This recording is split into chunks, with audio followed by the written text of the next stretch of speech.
And we're freaking live. I sounded like Yuri there. Edward, myself, and guess who shows up for 2 days in a row? Let's freaking go. Valley-wide home buyer Antonio, just ready to get his nose bloodied again. These sellers are relentless. Yeah, Bag. let's go. Oh, I'm gonna call this lady first. This is gonna be the moment of truth, Edward. All right. So, how much do you owe?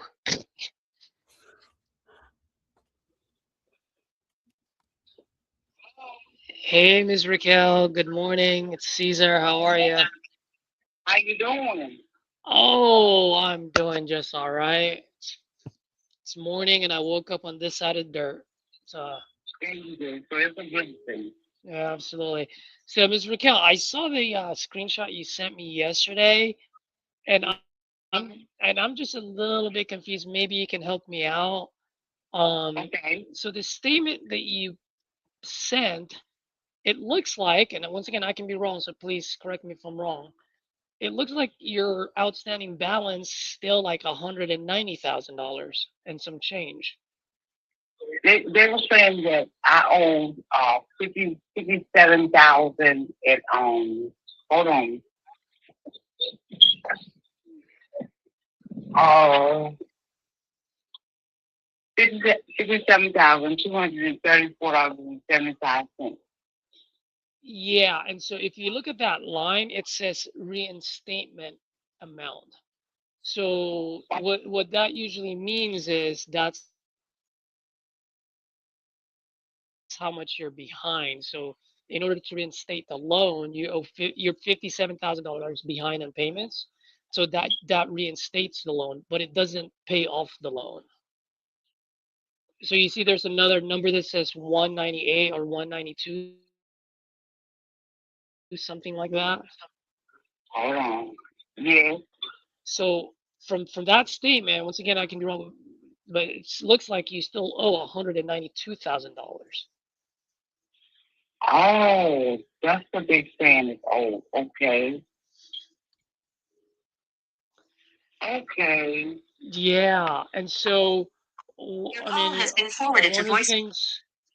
one of the things that we can do is perhaps, if you're open to it, if we can, maybe get on a three-way call where we can call and I can just you can give me like authority to speak with them while you're on the phone, and then so in that way we can get to the bottom of it and see if we can make something happen. Okay. Okay. Okay. Oh, one moment, okay? All right, you're gonna call them? You can call me. I can call them.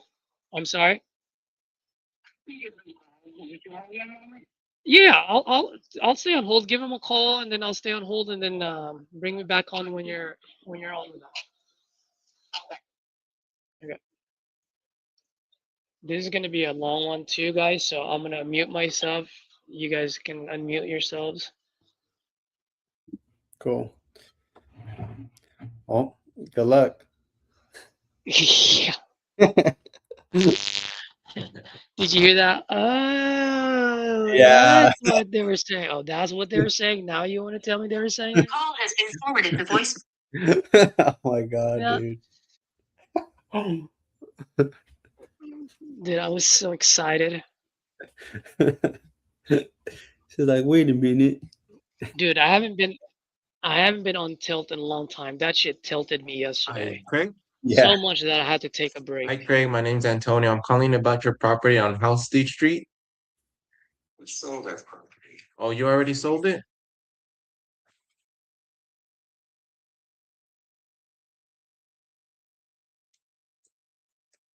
Your call has been forwarded to voicemail.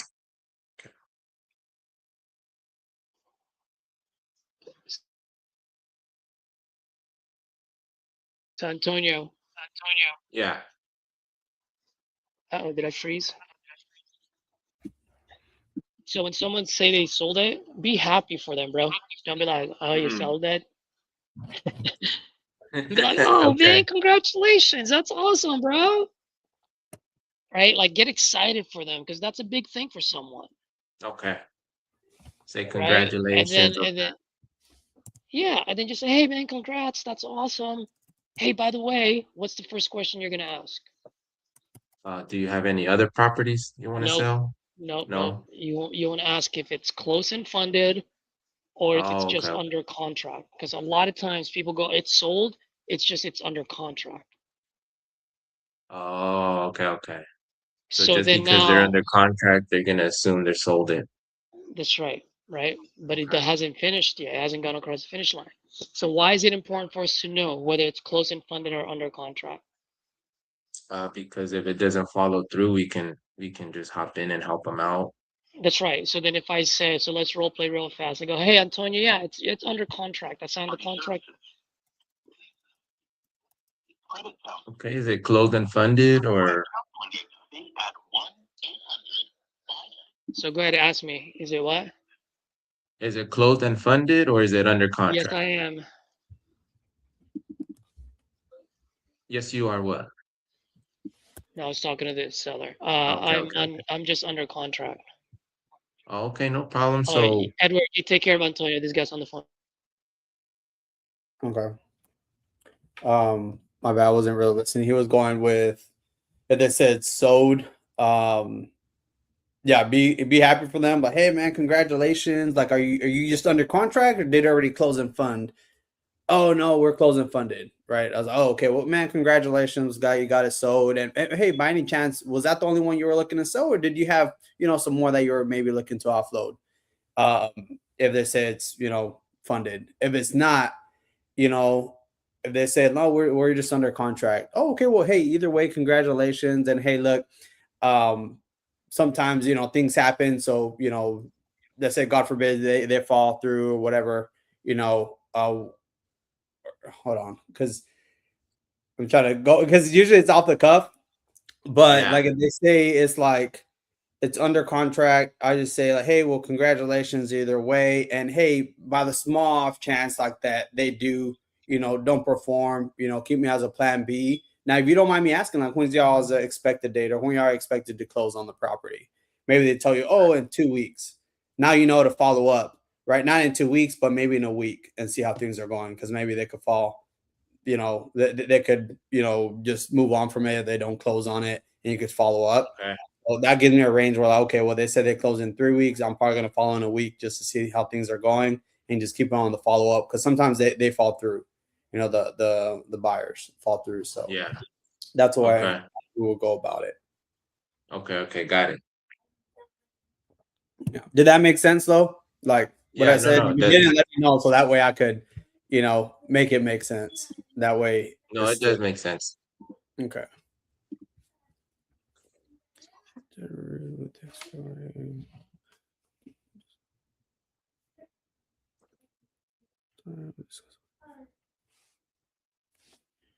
Still.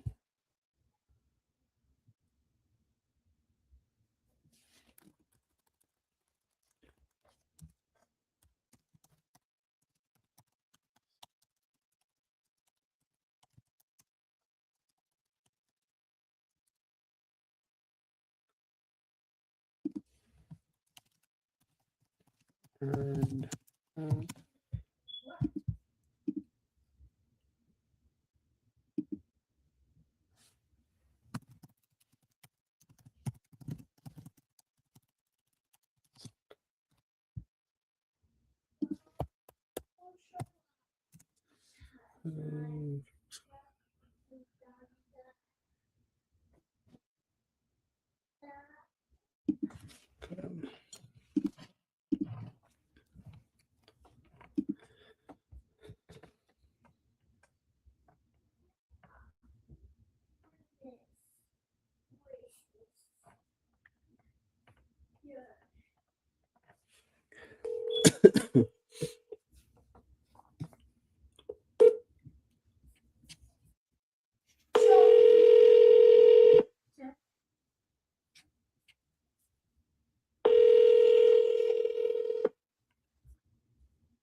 Let's see. This one goes.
Please leave your message.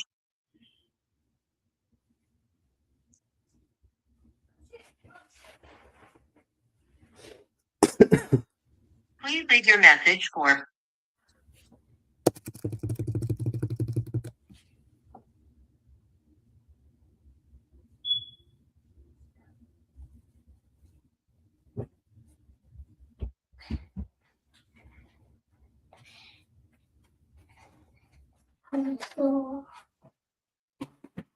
Daddy, ¿Qué pasó, amigo? I just forgot because I don't like 7738830. Sorry, mailbox is full. To send an SMS notification, press 5. Your SMS notification will include your number 15209096097. You may enter a different number now, or press the pound sign to send your SMS notification. Your SMS has been sent. Thank you for calling.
I got 3. Mm-hmm. 3. I'll pick this one.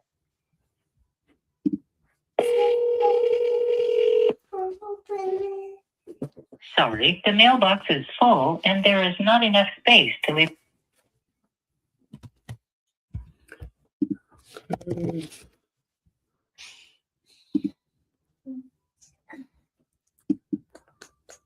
Dad, I'm sorry, I can't watch that because I don't like boys. Boys are not good.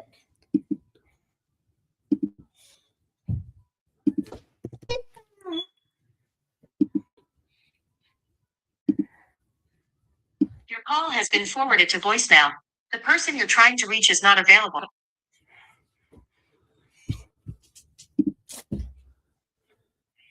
Your call has been forwarded to voicemail. The person you're trying to reach is not available. At the time.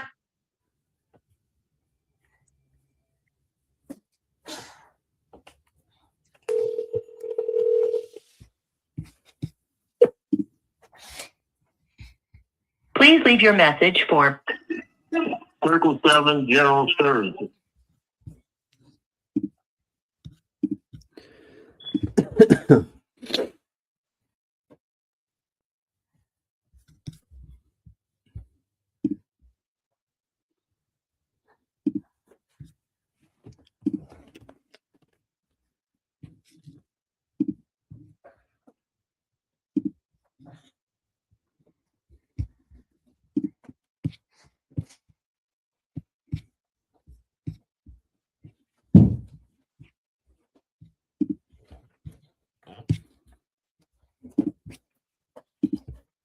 Who am I talking with? I'm kind of busy at the moment.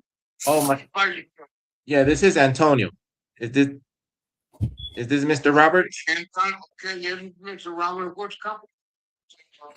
No, I'm not with the company, Mr. Roberts. I'm just calling about your property there on Princeton Ave. Oh, you calling me back? Look, call me back. I'm in the middle of something right now. I need to finish that, okay? Okay, what time can I call you? Call folks about 1 o'clock. Let me solve this problem. Okay, all right. All right, goodbye.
Your call has been forwarded to an automated voice messaging system. Robert? Is not available. The mailbox is full. 3580157 Is not available. Please leave your message after the tone. Welcome to the voicemail. 7.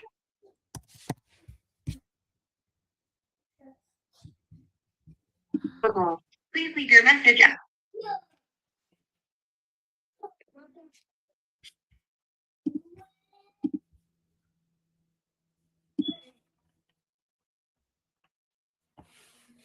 Tone. After you have finished your message, just hang up. Or to hear more options, please press 1. Hey, it's Antonio. Give me a call back. Hello.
record your name and reason for calling.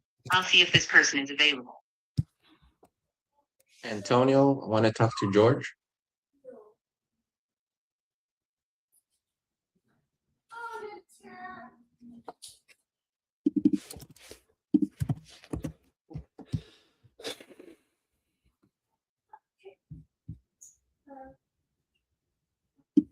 Sorry, this person is not available.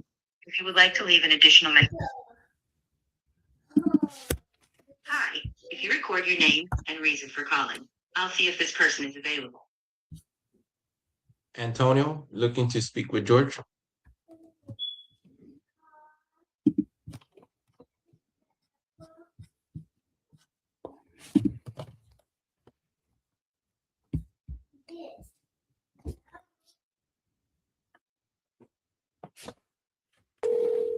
Sorry, this Hi is not available. Calling. I'll see if this person is available. Antonio, looking to speak with George?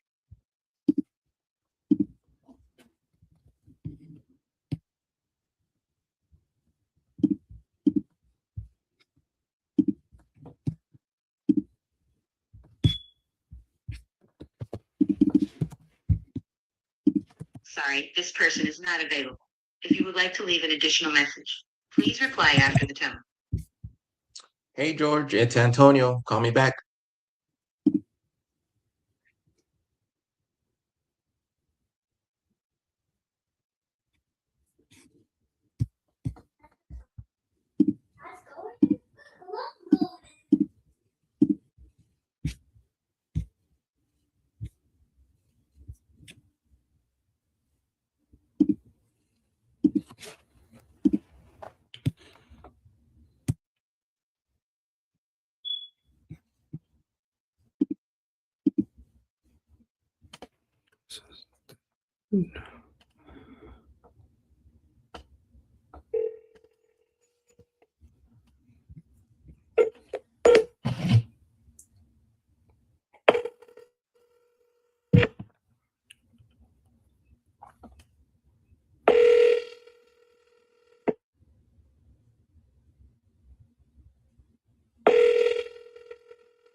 This thing's dead, Edward. Hello, this is Edward. Is this David? It is. Hey, David. Looks like you had put out one of our forms online over the weekend about possibly selling your place there on Craig Street. Is that correct? Yeah. Okay, great. Well, I'm glad I called. And hey, what was it about the website there that made you want to look into this a bit further? For some reason, I keep getting an email from it. Oh, you keep getting emails on it? Okay. Well, I guess what was it about the email that made you want to look into this a bit further? Because I've seen it on TV, I've heard it everywhere, so I had to see at least what kind of offer they would throw. Yeah. Well, I mean, well, that means I guess we're doing a good job as far as marketing then.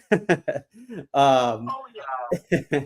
Well, I'm not sure how much you went through and saw what we do there, but most of the folks that do reach out typically are looking to maybe sell a little bit quicker without having to Hola, con sit on the Julián. market with an agent and avoid all the Hola, Julián. showings and maybe repairs if there's any. Is that kind of the lines like that you were looking for, or was it just something different? What happened is our house burned down January 21st of this year, and we got a really good deal on this house, and we've been fixing it up. Got a new bathroom, new kitchen. It's got a brand new central air unit downstairs. But I do not like the area. I do not like being right here with neighbors up my butt on all four corners. Ah, geez. And how long have you been there?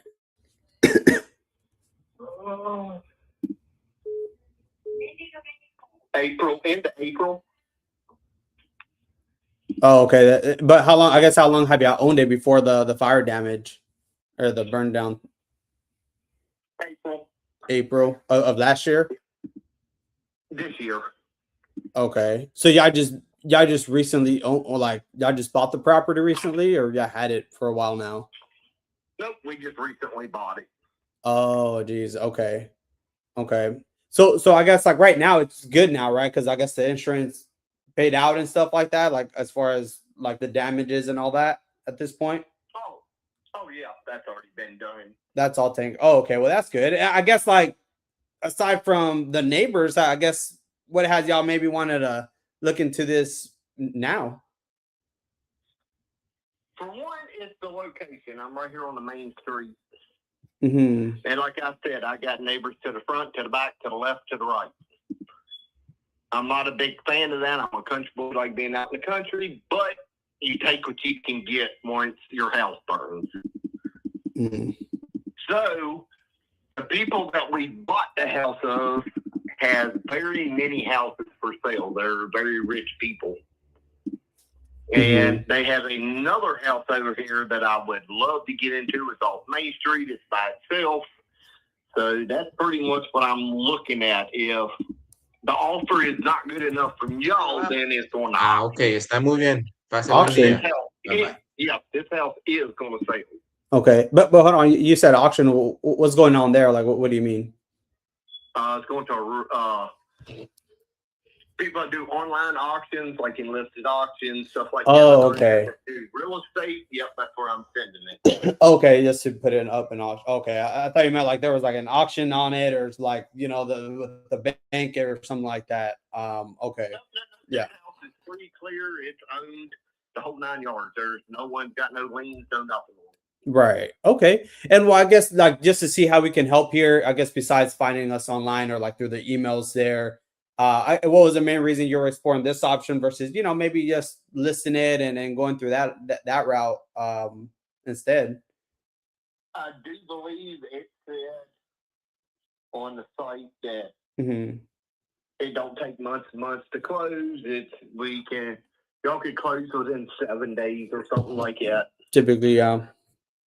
Yeah, and why I am doing it is because the offer, we got to put an offer in on the other house. And when he said, yeah, he's going to sell, he's not waiting months for it. He may give you a couple weeks, but he's going to want his money quickly.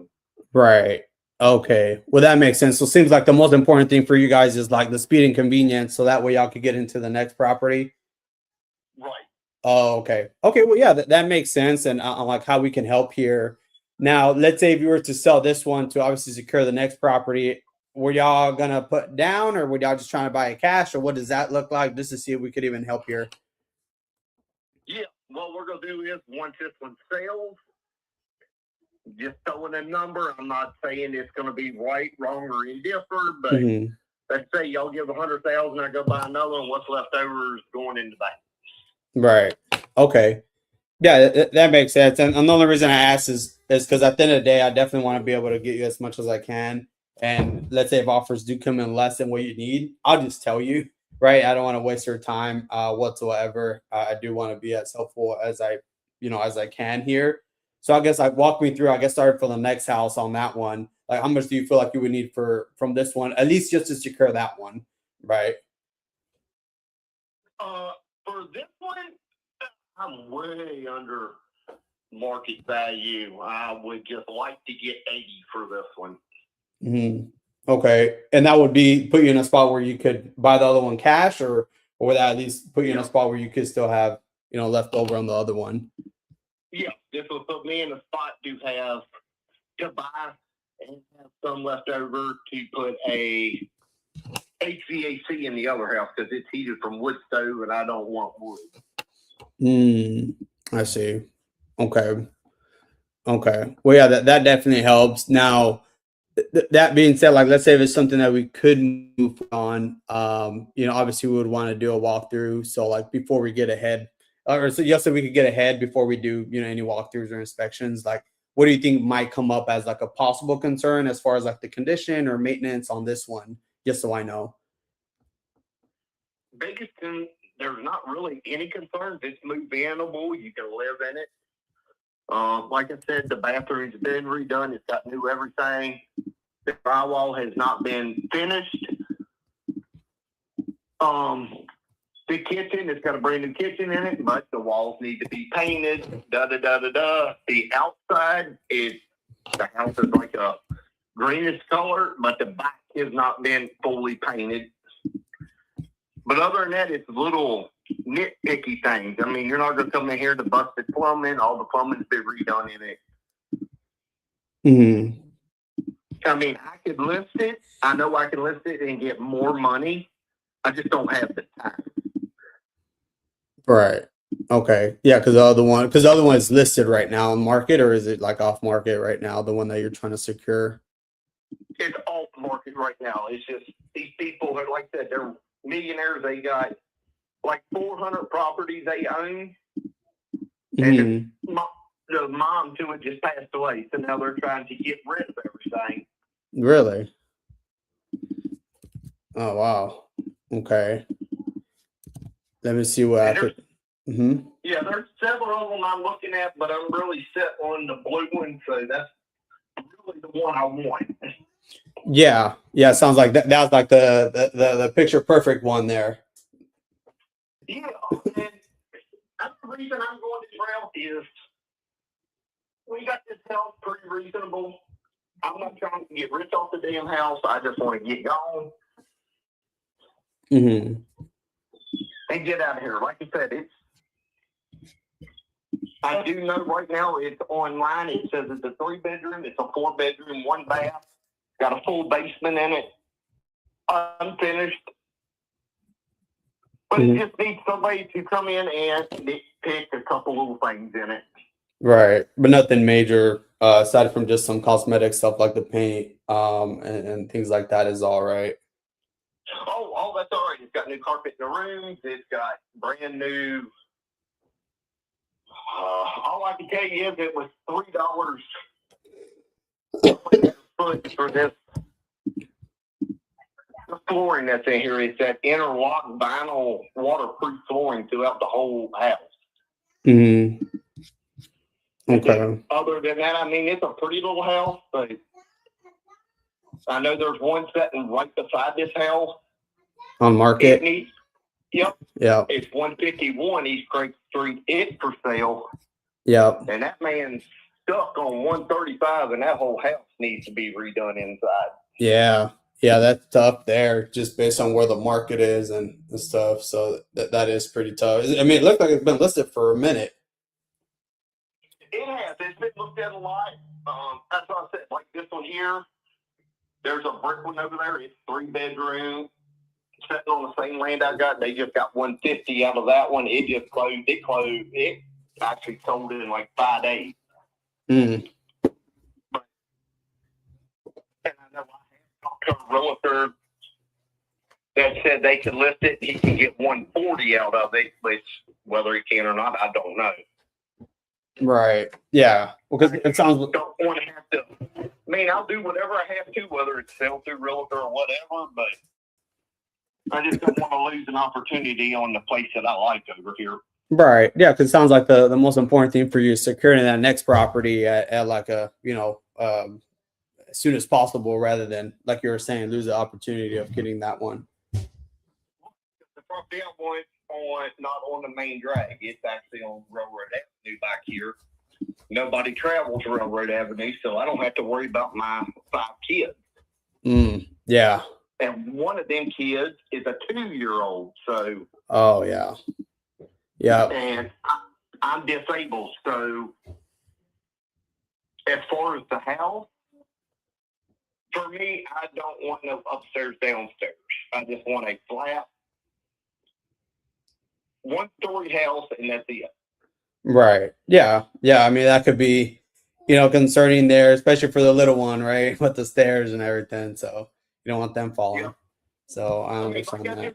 It's got a brand new $10,000 unit in that just went in Saturday. It went in over the weekend. Okay. A quick question on this one. What's the total square footage on this one? 900 and I want to say 950 per floor. So it's a little over 1,800 square feet. Okay. And that's not including the basement, right? That is including the basement. That's with the basement. Okay. Yeah.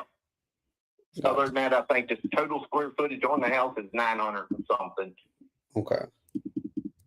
Take a look here. Okay. With the other house I'm looking at, it's about the same size. The size don't bother me. It's the rooms. Right. Okay. Well, yeah. Well, like I said, at the end of the day, I want to be able to help as much as I can and help, you secure that next property at a, timely manner here. So that way you could capture the opportunity you have. I'd say just my only concern right now would be just with where the market is. I know like there is a couple that are sitting on market a little bit slow. And I think that's been kind of, I've been seeing it pretty much across the nation, just the times that we're in. So that would be just my only concern if like offers did come in less, like not just our offer, but like maybe every offer that came back. I mean, let's say if we're able to, get you close to like, let's say maybe 50, do you feel like that would still put you in a position where you can secure the next property and be able to make that transition sooner rather than later? No, I've got to at least get 80 for this one. Mm-hmm. Which Okay. I know in listed auctions that I'm going to go through. Mm-hmm. Okay. Yeah. They just saw one the other day in Greensboro. That house, the ceilings are falling in and whole 9 yards, and they got $95K for that one. Okay. Yeah, and I hear you. And then that could be another option there, right, that you could take. I guess just to help me understand, just to see if there's something that we could do here or explore maybe a couple options here. What is it, the amount that, as far as just like securing the next property, how much we need to at least secure the next one, the one that you're looking at? To do exactly what I'm wanting to do, it's going to take the 80 to get us in it and put a new unit in it. Mm-hmm. And that's not leaving us any money left over. Geez, okay. And I guess just to help me unpack, like with the unit, I guess like with just at least securing the house, how much is that? And then the unit. The house is in need of some work, just like this one. All their houses were, you got to remember, they were bought back in the 60s. And you remember, them did not do a whole lot of interior work on them. So the house that I will be going to, I got to go in, clean it all out again, da-da-da-da-da. Mm-hmm. It's not a brand new, fancy house. Okay. But the people that are selling them do not want to deal with them. They're just trying to get rid of them quickly, and they're only selling the people that live in Craigville. They're not listing for renovators or anything else. They're trying to give everybody in Craigville a chance, and I do know a quarter of the properties already have been donated to like HUD and several different places. Mm-hmm. Okay. So like because I definitely want to be able to help here, and last thing I want to do is come back with an offer that doesn't, even help. And I want to be as helpful as I can and be able to get you what you're looking for as far as securing the next property and doing what you have to do in that one. So I guess like if the real offers came back, let's say slightly less, maybe let's say 15 or 10. I mean, would you just tell them to kick rocks if they came out like that 65, maybe 70 at that point?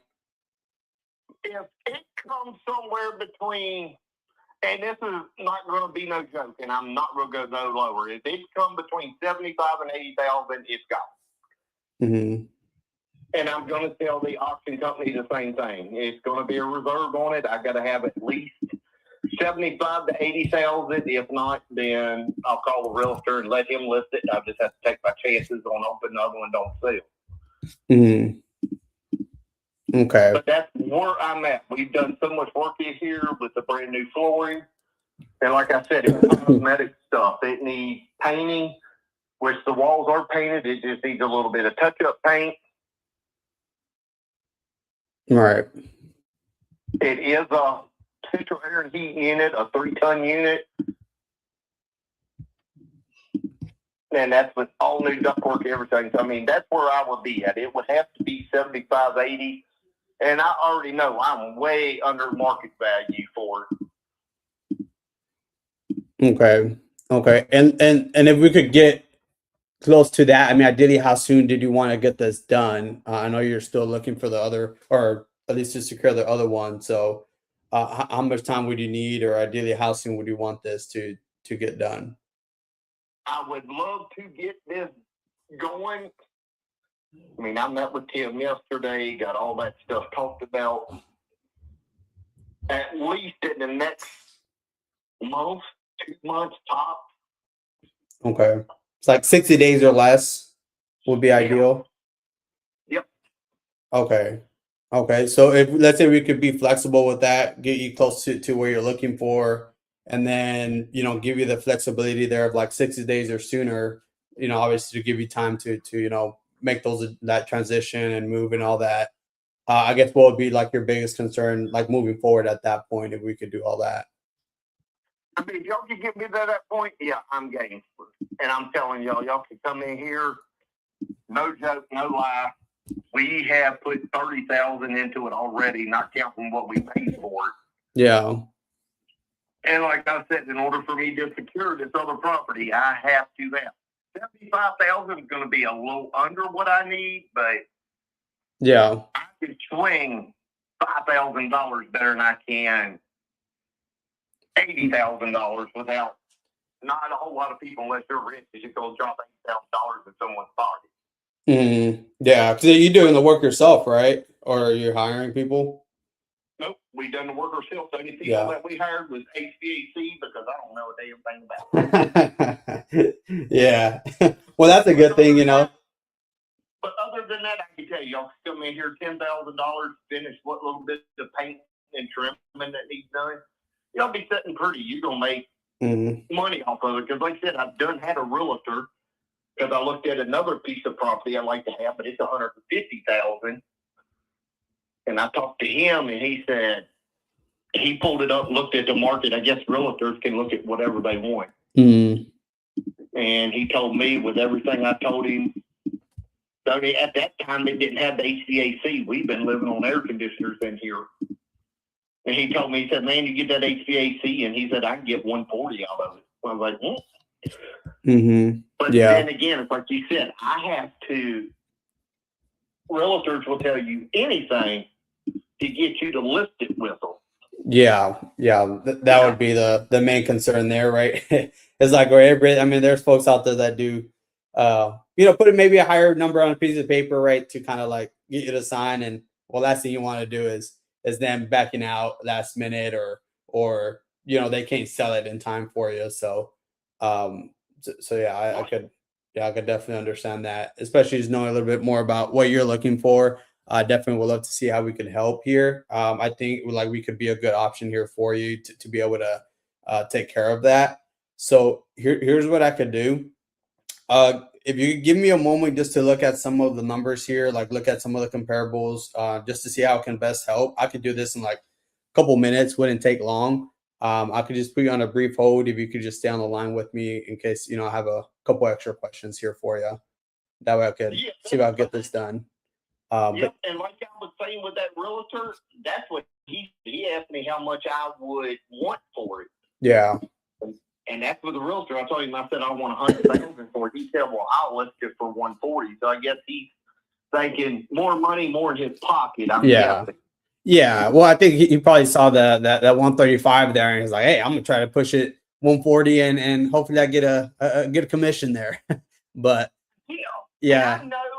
I mean, I'm not gonna lie to you. I'm not gonna waste y'all's time, and y'all gonna waste mine. Yeah.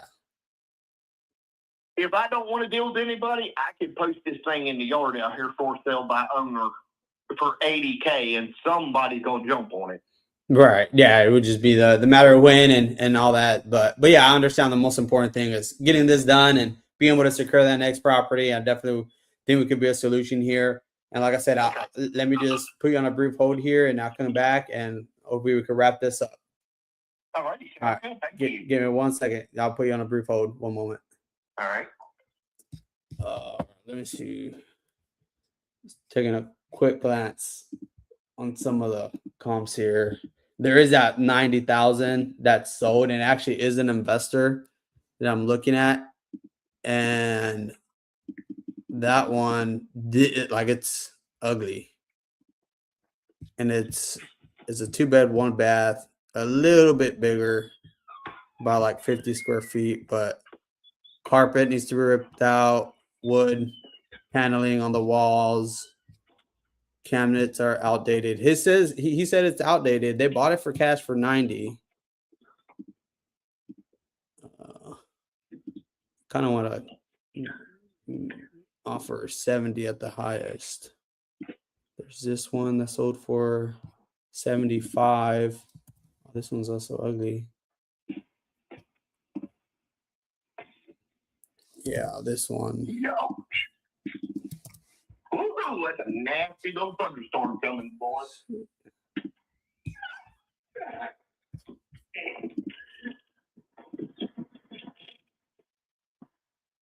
What's it sold for?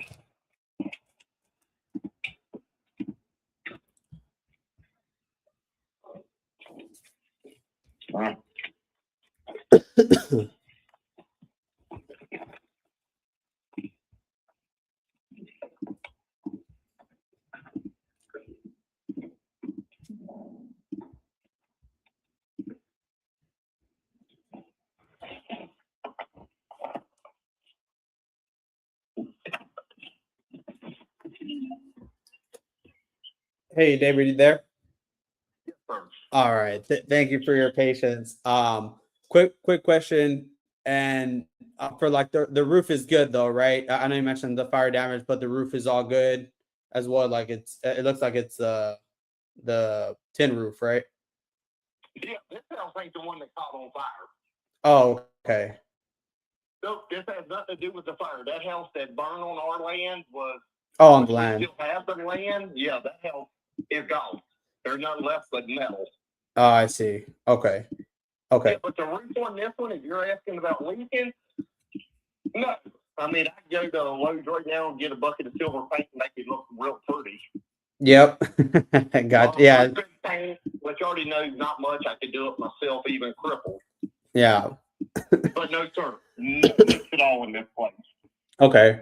Okay. Yeah, I just wanted to verify that. It looked like even from the Google Street View, it looks like it's in decent shape there. So just wanted to verify that was all.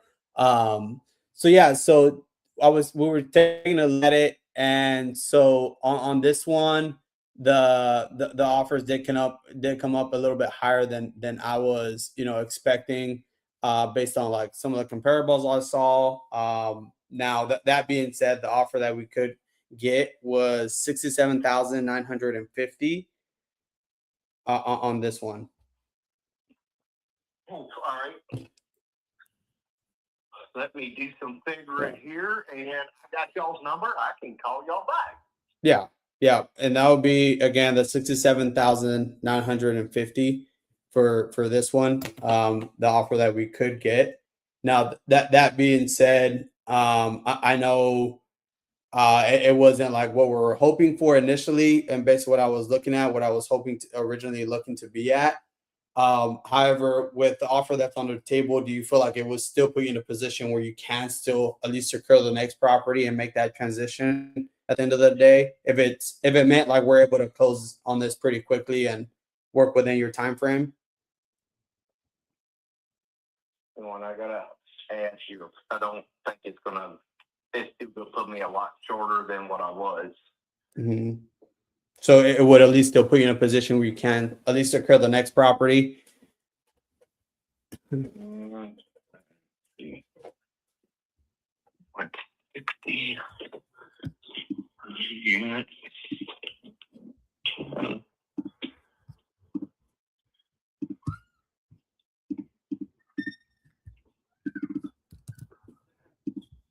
Oh my God, man! Y'all are about $6,000 off. It would cure me completely. That's even me putting my $5,000 in. And I'm not joking to you. I mean, y'all within $7,000 or $6,000. Okay, so that would kind of kill you there. That price would. I mean, if they could come up to 72, then I could swing the rest. Mm-hmm. But I mean, you're talking $2,000 there. I don't know what they could or couldn't do there. Yeah. Let's see. Minus. Let's see here. 'Cause you said this one was just like some paint, right? Like it wasn't like a whole lot, or like just cosmetics, so maybe some touch ups. I think you said something about on the exterior, right? It was just like some paint. On the back, as you can see, I know I'm not an idiot. Y'all done pulled everything up Mhm. online.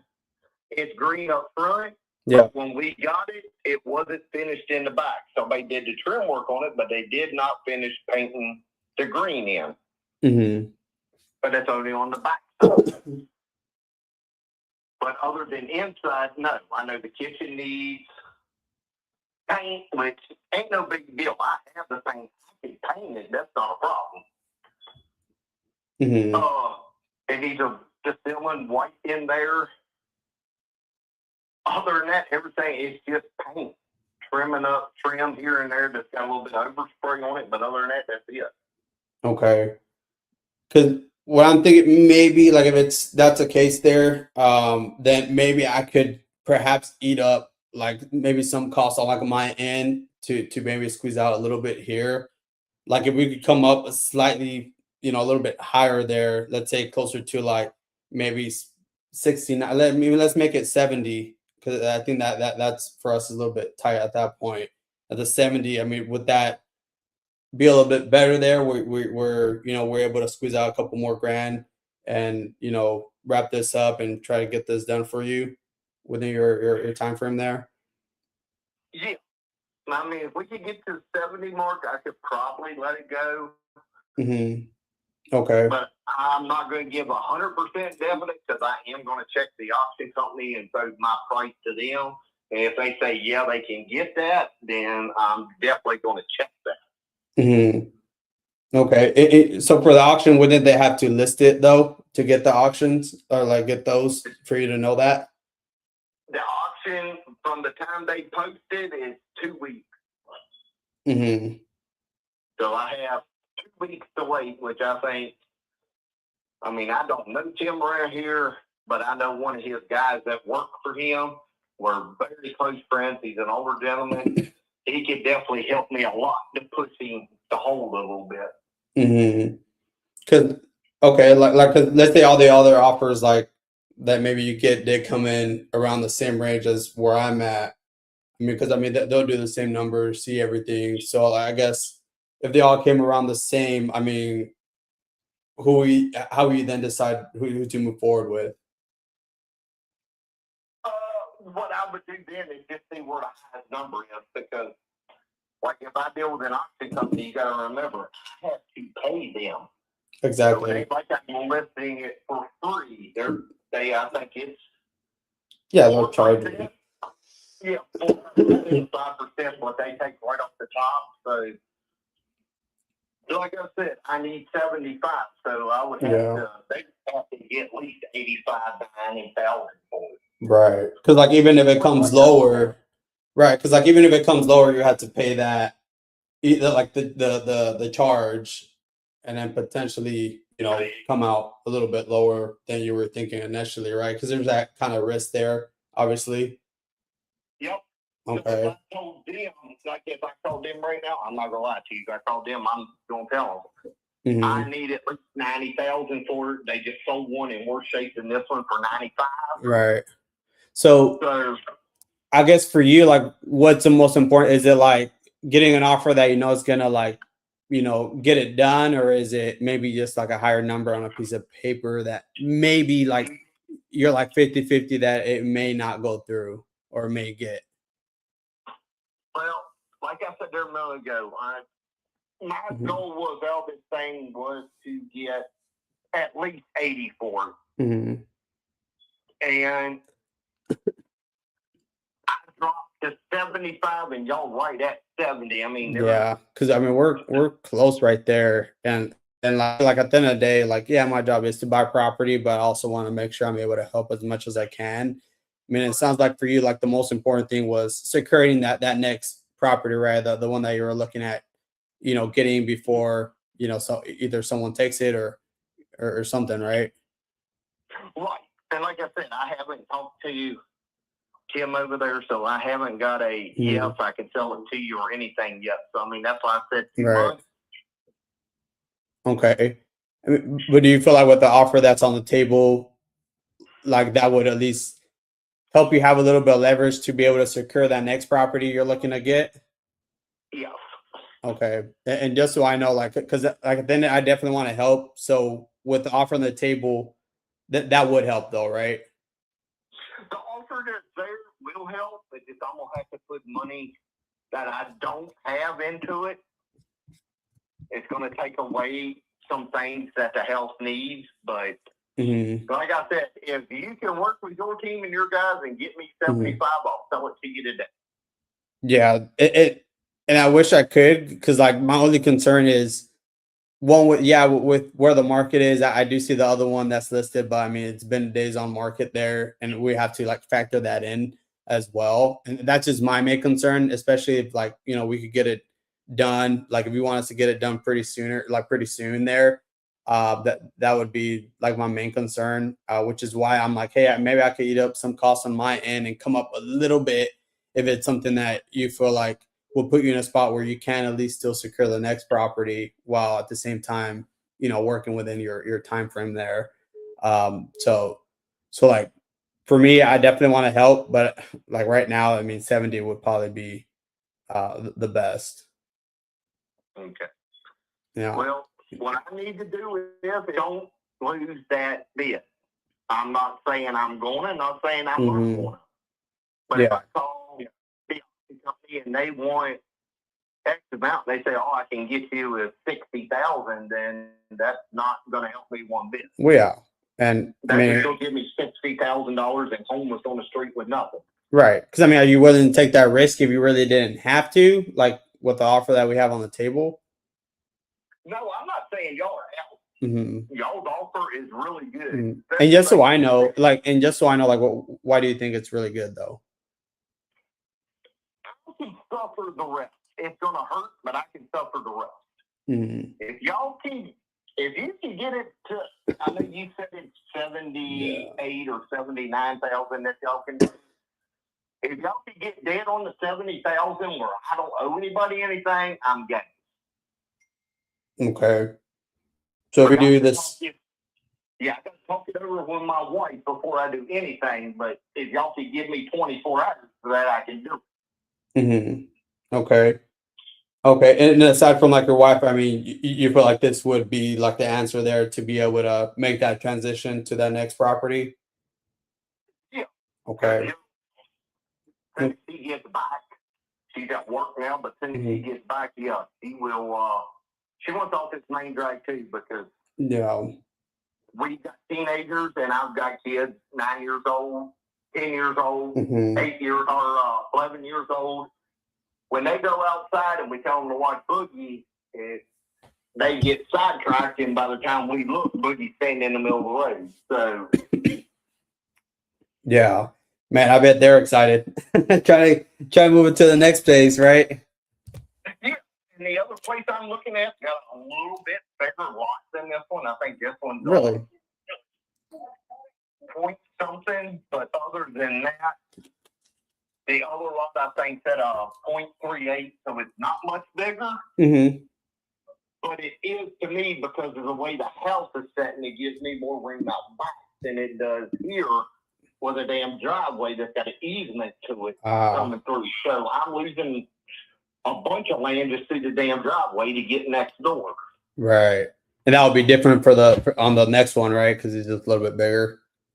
It is, and plus if I decide I can run a fence over there, and it will not disturb how the kids get in and out the back without having to worry about where to run a fence and still park your vehicle.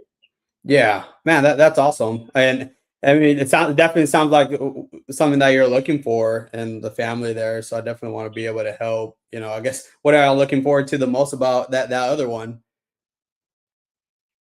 The most I'm looking for on the other one is location and an extra bathroom. It's 4-bedroom, 2-bath instead of the one. This one here. Yeah, we built. There's already another room built downstairs, new. It's just got to be finished. I mean, other than that, it's got to be finished. And when I say finished, I mean painting. Other than that, that's it. Yeah. But I can't. When we built it, it was the idea for me to sleep down there. But I have what you call an LVAC. So no matter where I am or what I'm doing, I live on batteries. Oh. I always LVAD is a left ventricular heart assist. I've had Yeah. heart surgery. They put a pump in there, run a cord out my belly, and I live off that. Other night, I can't sleep on batteries. I have to hook up to wall power. So Oh, when wow. we done all that, I didn't even think about it. I was like, this loved the idea, but then I'm like, my uncle brought to my attention. He said, how in the hell is this going to work? What did you got to go to the bathroom? I was Yeah. like, I didn't even think about it because that means I would have to unhook everything, hook back up the battery, come up here, then go back down, hook it up. By then, I'll be wide awake. Yeah. Yeah. You won't be able to go back to sleep at that point. So, And like I said, I'm not trying to get rich off this house. I know what was paid for it. I know what's invested in it. I just don't want to lose the chance to lose the house I want. right. Yeah. Yeah. I understand. I mean, it sounds like that was the most important thing for you. And I mean, your family, you know, yeah, it looks like you are looking forward to getting the other one, getting that secured at the end of the day. So I definitely want to be able to help that.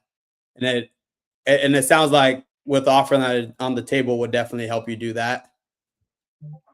It would, because like I said, I'm looking at two of them. Right. But the one I really want is the blue one, and I still have the text from when I text him back when our house burned down after that blue house, and now it's empty. Mm-hmm. And I've got a little bit of insight, so I know what offer's been offered, and I know where I have to be to secure it. Mm-hmm. Right. Well, I mean, sounds like at the end of the day, I mean, it seems like we would be a good option here for you to get this done, and that way you could get to the next property. I mean, here's what I can do then, like, because I definitely want to be able to help. I could at least draft up the agreement for the 70,000, right? That way we could help you secure the next property, work within your time frame. Like I could put a 60-day closing on or before, right? So like y'all ready to go and we're ready to go. I mean, we don't have to delay it any longer, and that way y'all could, you know, move forward, make that transition to the next one, which seems like it's like what y'all wanted to do in the first place, right? Right. Okay. And by the way, the email that he has sent over on like or put out through our form online.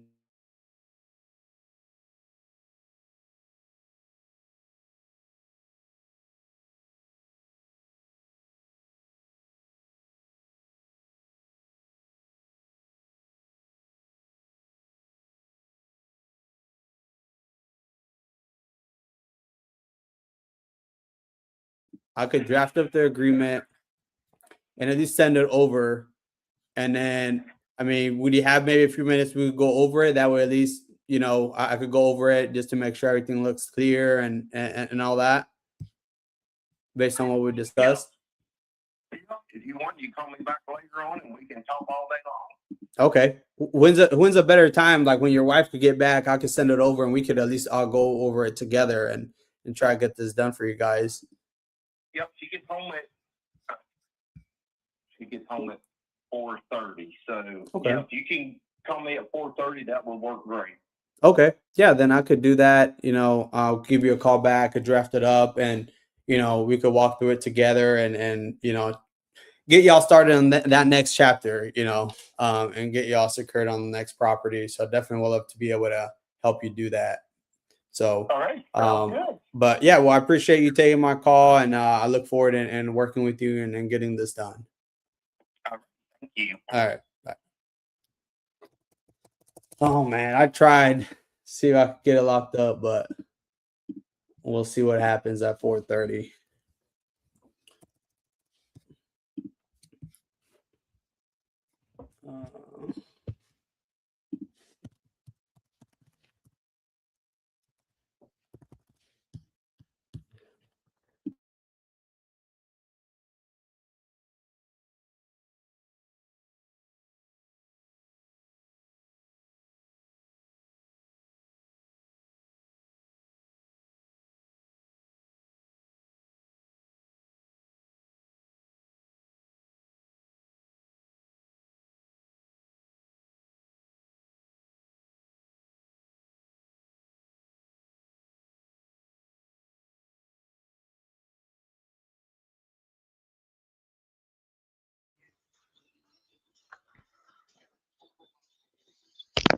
roll out.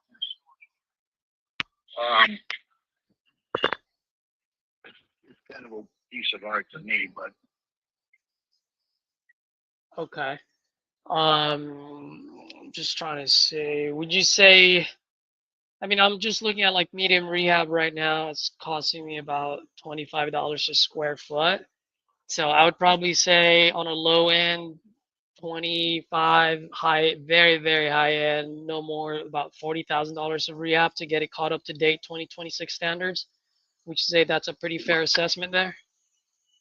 I really couldn't make an accurate say. I'm not into that end of it. All I know is I asked my guys what it costs to repaint the interior and what it costs to do the carpet, and that's the numbers they gave me. So What were the numbers they give you again? Sorry, it was hard hearing you earlier. between they gave me $5 to repaint the interior complete, and they gave me about $6 to redo the carpet.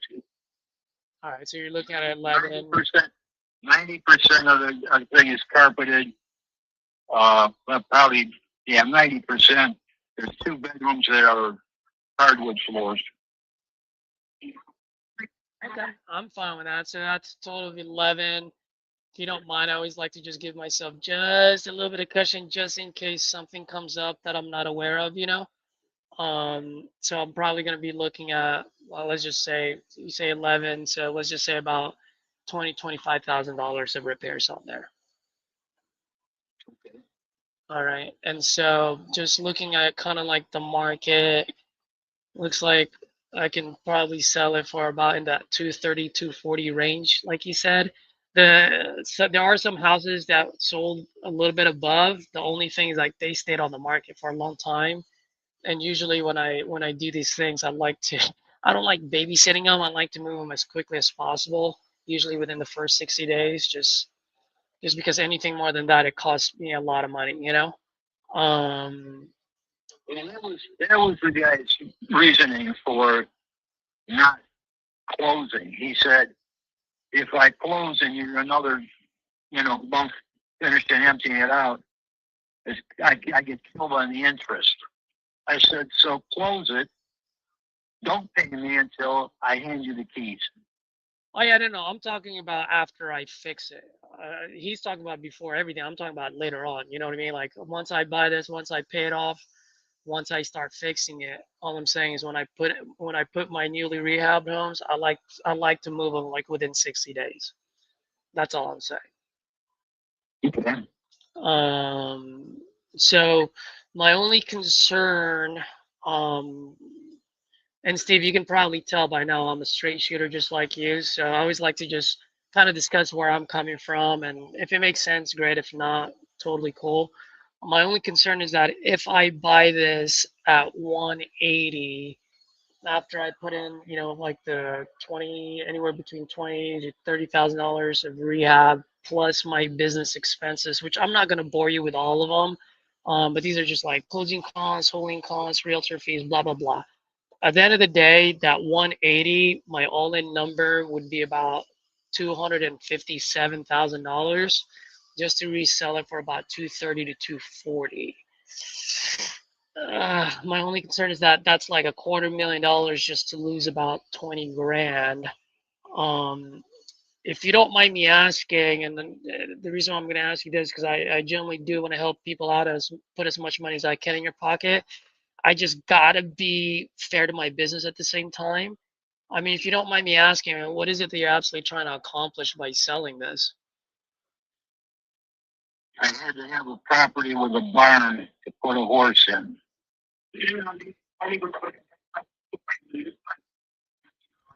Uh-huh. But I think you understand. And do you have that place picked out already? I mean, how much do you need for that place?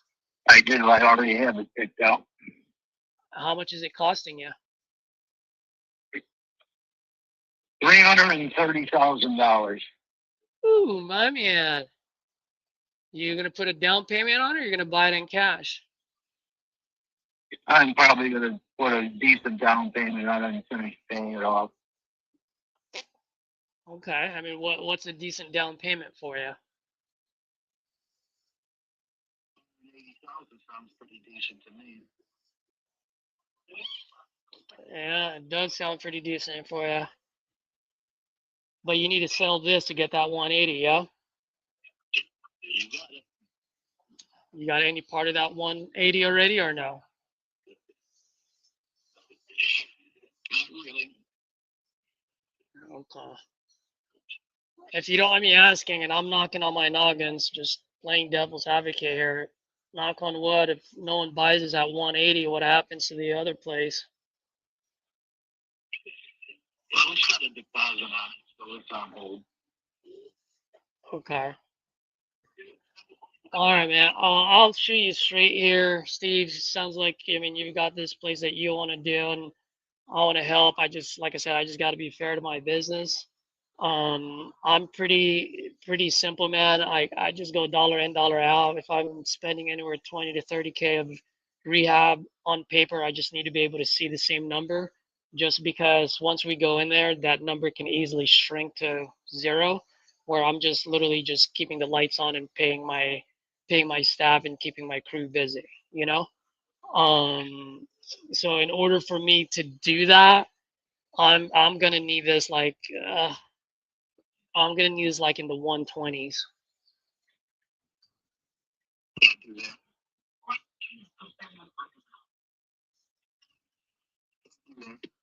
But thanks for the offer. Yeah, yeah, I completely understand. 120 is not 180. Let me ask you this, man, because 180 is just way too high where I am literally in for a quarter mil and just lose 27. I mean, what's the number in between the 120, 180 where it's still a good amount of down payment for you, but but I can keep the lights on, you know what I mean? 166. 166. I mean, if I do 166, which is totally like once again, these are all within my price range. My only concern is at 166, I'll be negative 13,000.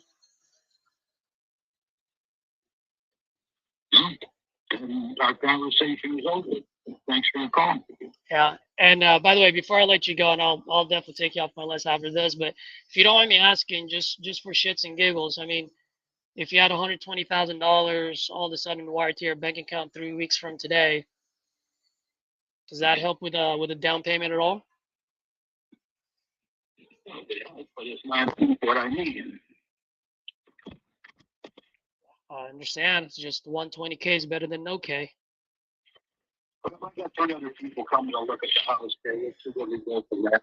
All right. Well, hey, add me to your contacts, brother. If for some reason, hopefully they buy it at 160, 180 for you. But for some reason, if they don't, I'm more than happy to revisit. I just won't be anywhere in those numbers. Fair enough. All right, buddy. Have a good one.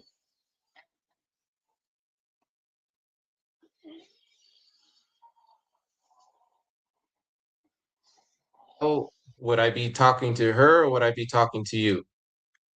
You can talk to my niece. To your niece? Okay. Just so I can have her name. What is her name? Brandy? Okay. And you said she currently lives with your mom in Vegas? Right. Okay. And is there any way you can maybe give me your niece's phone number? Maybe I can give her a call just to introduce myself. Yeah, I can get that for you. Okay. Yeah, please.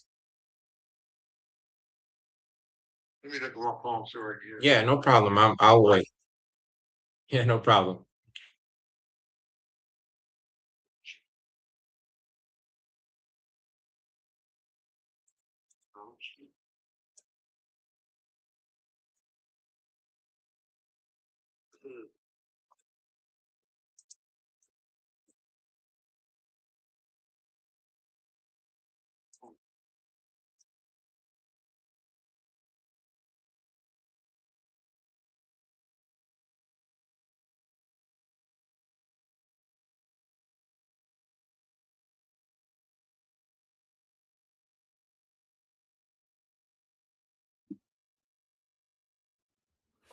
Anybody on a call?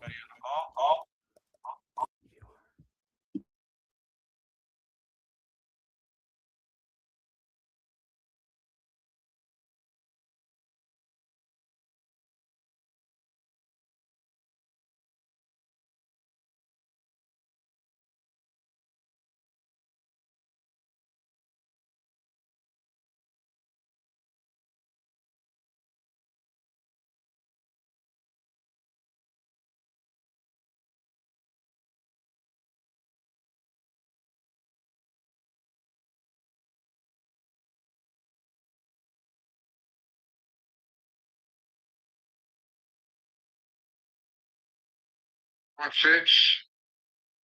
Okay, one. Yeah, I'm still here. 971. 5108.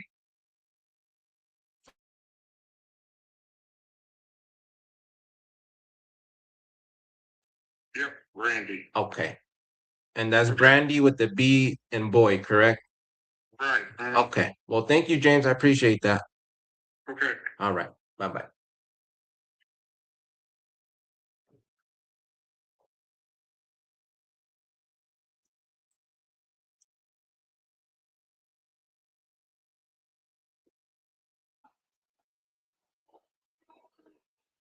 Okay, Antonio. So you called you've done the first 10, right? Yeah, and I kind of just went ahead to, Perfect, I'm perfect. already at 13. Yeah. Wonderful. So the first 10 that you texted, none of them responded back to you? Let me double check. I just got a text message right now, and they just said no, they're not interested. But other than that, no, no text back. Okay. So the one that texted back to you not interested, respond with this. I'll put it in the private chat. Okay. Thanks for the quick response. Just curious. No longer selling because sold it. Changed mind. On the market. Or already sold. All right, text that person with this first. So go ahead and text that person and then let me know when you're done.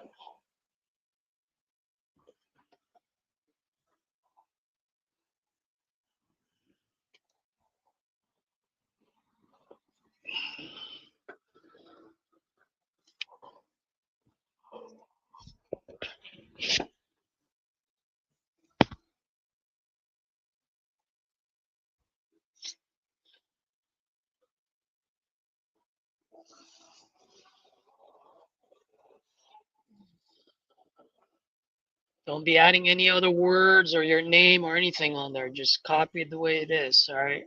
Yeah.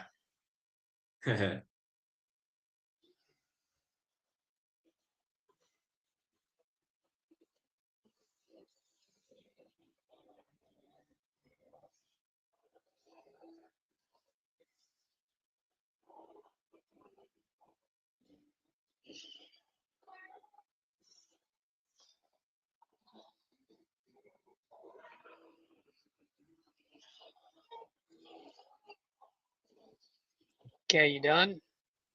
Yeah, just sent it right now.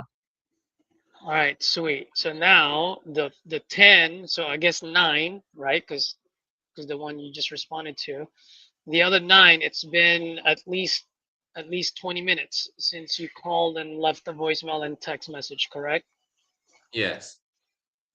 All right.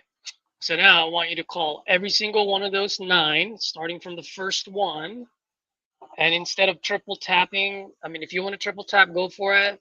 Or if you want, you can maybe just do a double tap. I want you to call each one of those 9. You don't need to leave a message. Just hang up both times. And then if they don't answer, I want you to send them a text message with nothing but this. Okay. Just a question Got mark. it.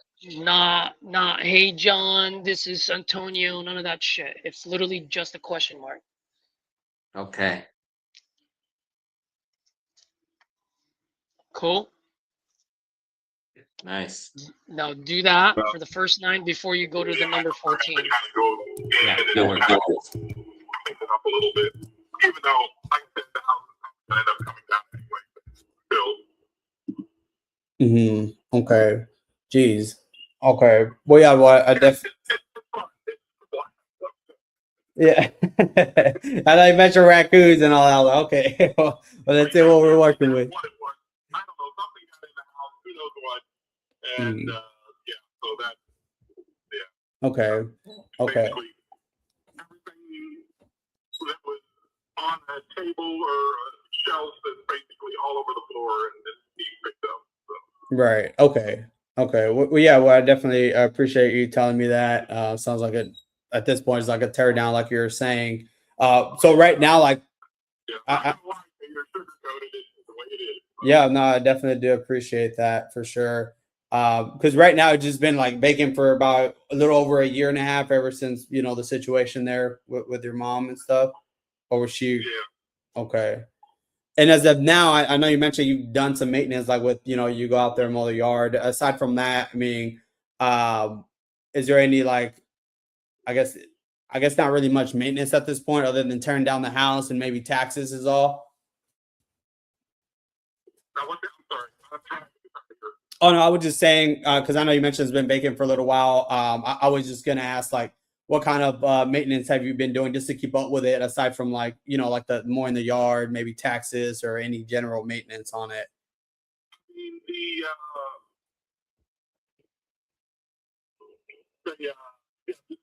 doing the yard, that kind of stuff. The property taxes have been paid up through June. I don't think I've got the bill yet for the second half. If I did, I can't find it. But the property taxes have been paid up through first half of the year already. And there's an aviation unit on site, and just last year, but I literally up until roughly October, November, December, October, maybe November, somewhere in that general vicinity, I was living at the house, and then I bought a new house and moved into that. Just because of the upkeep and how big that house, I just couldn't do it anymore. Yeah. With the foundation crumbling and other stuff, just feel safe just living there. So I, but the aeration unit was there. I just literally, I just had brand new, they call them socks, they're basically filters. Brand new filters put on and had the whole thing, done up the code and all the fun things that go with, that kind of thing. So, the aeration unit is good to go. It's on the property. Right. Okay. Okay. Geez. And you said you were living there at some point, right? Recently? Yeah. Oh, man. Maybe 6, 7 months ago, maybe. Oh, wow. Maybe a little more than that. Maybe a little more than that. Now at this point in July, time flies so far this year. So probably maybe about 8 or 9 months ago. Oh, wow. Jeez. Well, I mean, it sounds like at this point it's just time to make a change, move on from it, and I definitely want to be able to make this, a simple process and easy for you guys, and help as much as I can here. I'd say just with where the market is, I understand it needs to tear down, and it sounds like you've had like other people walk it. Did they give you estimates on that, or what was like the feedback that you got? Because it sounds like you were at least getting feedback. One guy came out, said he was interested. He said, give a couple days. I said, okay, no problem. Called him back, and he decided that he didn't want it. So I'm like, okay. Yeah. Fine, fair. I mean, that's your choice. That's no big deal. Yeah. Had another guy that pulled up, came out and looked at the place and everything. Said, obviously, there's no saving the house. It's going to have to come down. Okay. Said, okay, fine, wonderful, dandy. I get that. Yeah. And then gave me an offer for the property. Said, okay, fine. And then he said, I will, might give you a couple months, whatever. I'll, give me your sister's email, and I'll send out a contract form, whatever. You guys fill it out. We'll go from there. I'm like, okay, wonderful. And he heard the thing from him. Oh, geez. So you're not under contract with them right now, right? Or you are? Called, left a message. Said, hey, what's going on? Oh, geez. So I'm like, I can't sit and wait all day. I want to get this Yeah. done. But just from my own personal, you know, thing to go, okay, this part of my life has got me, and, you know, Yeah. hopefully somebody can fix it up, and somebody can, you know, look at the community that is, I don't know if you know anything about the area at all.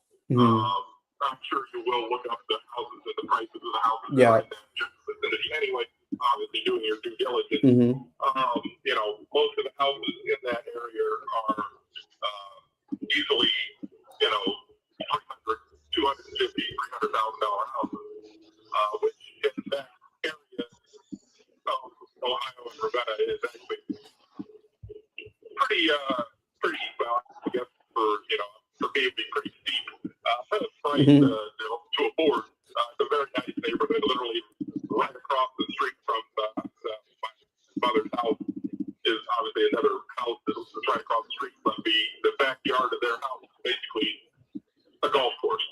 It's called Windmill Golf Course, which is part of one of the holes is actually going down the you can watch golf all day if you want. Right. So I mean, it's a pretty nice you know neighborhood there. All the houses are really nice, except for mine. So it's something that would that whoever picks it up, I think would honestly make a good chunk of change. If that's my opinion about it, but I don't know anything about real estate, but I would think this was one of the prices of the houses that are going on from there. I think one literally candy corner from my house just sold, and they were selling it for $260. So Right. Yeah, and that would be like if we were to tear it down and build it and all that. So that makes sense. You know, putting the investment into it. So I get it. So I guess like for you, like it sounds like the most important thing for you is just to kind of like get this done quick, move on, start a new chapter, and basically just be done at this point. Right, yeah. So if my sister can get her part, I get my part, the lawyer will get whatever he gets. We move on.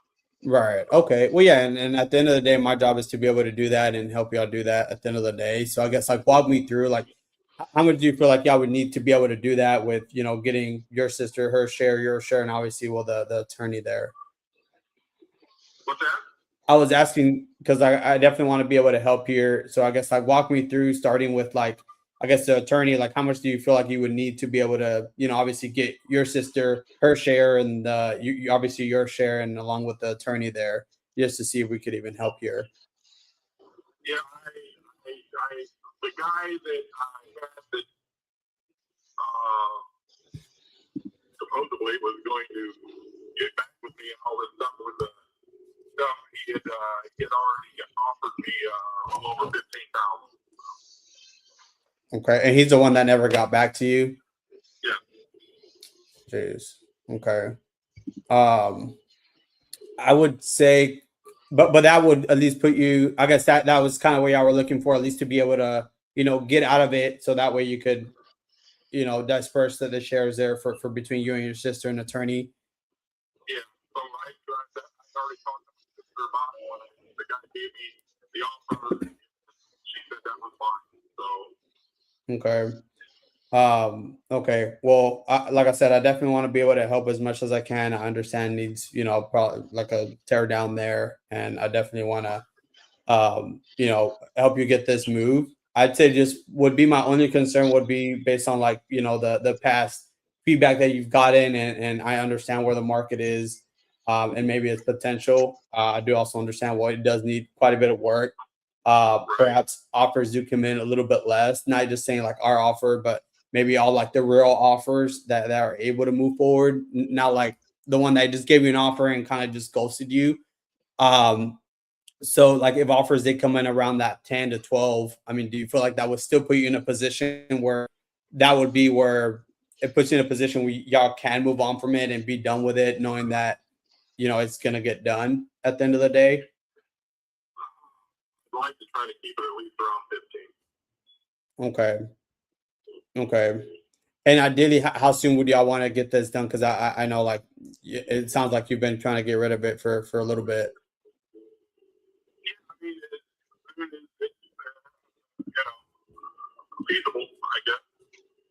Okay. Okay, because all the probate was done already, right? Through the attorney and all that. Yeah, the probate's done. It's just I know that whenever it goes, it's going to go into whatever it goes into, and then it hits there, and then the other will go to her, the other half will go to me. Okay. Okay.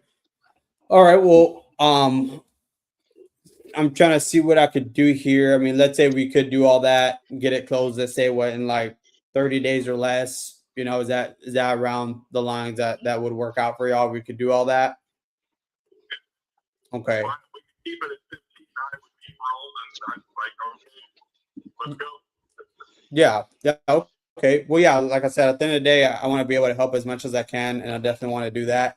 Here's what I can do. If you could give me a moment, like I could just put on just a brief hold. That way, I could just crunch some numbers, look at some of these comparables, just to see how we can best help. If you could just stay on the line, I may have maybe a question or two while I'm taking a look at this, and then from there, you know, once I come back, we could wrap this up, and hopefully we could get this done for you.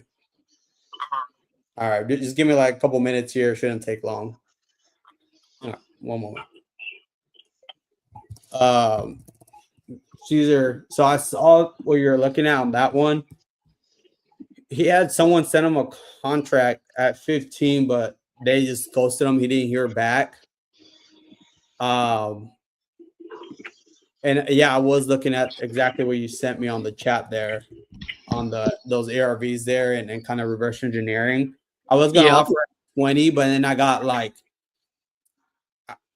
the other guy backed out. So I don't know. I mean, the competition maybe sometimes sucks, and they just didn't follow up with them or something. But Yeah. I kind of want to see if I could try to get it at like 10. He is trying to like wants it as close as he can at 15. You think it's still worth a shot? Well, here's the thing, like a developer would only pay like 10% of ARV, right? Which is 25K. The problem is it's gonna cost money to tear it down, which is what, another 10K. Yeah. So I think this thing moves at 15 probably, now that I think about it. I think you just, well, up to you, but is there a play where we can be like, yo, like we're gonna partner with a developer on this? This thing pretty much moves between 5 to 15. We can start at 15, but we may need to come down based on what, you know, findings we get from developers and realtors. Okay.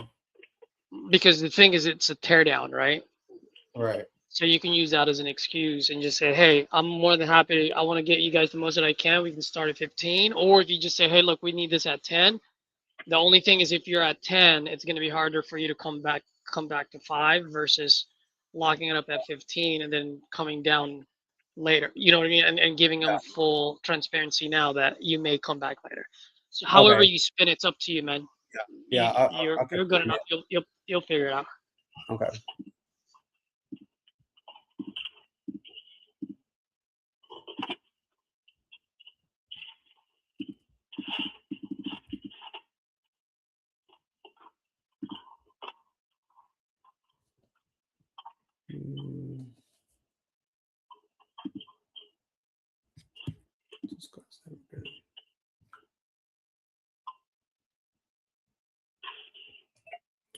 All right, I'm back. You there? Yeah. All right. Thank you for your patience. I did have just one quick question here. So the land there, it is, I think it's like what, 0.6 of an acre, right? Is that roughly? I thought it was closer to 3/4 of an acre, to be honest with you. Let's see. Yeah, 0.64. Oh yeah, almost 3/4. I think that's what I just wanted to verify based on what's on county and some of these internal softwares we got here. But okay. Well, yeah. So the offer did come in. Kind of what I was trying to originally trying to be at there, and I understand. I mean, you are trying to be closer to the 15 and be done with it. And I definitely want to be able to help as much as I can here. So the offer that I could get here for you was the 15,000. That way, you know, we can move forward and get this done. Now, I would just say my only concern would be just that with just with where the market is and the amount of repairs that it needs. Now, this is something that I think has potential. Would want to on our end, really on our end, on the back end, we would want to develop the property. So we would probably do a couple outreach to like our developers and just get a little bit of feedback there. That way we could get this done. But we could definitely, start off at the 15, try to get it done for you guys. And let's see, would 45 days or sooner be good for you guys if we could get that done within that time frame? If we can get it done within 45 days Or sooner? Okay. Okay. Well then, yeah, because I could draft that up there. Like I said, I definitely want to be able to get this done. And we would want to still do coordinate with you, like to do like a walkthrough just to verify everything. I understand it's a tear down and kind of get with our developers and builders there just to give us a little bit of like whatever findings we can get to be able to move this thing forward. But yeah, I feel like it's something that we can't get this done for you in less than the 45 days or sooner. So what I can do here next is the email that you had.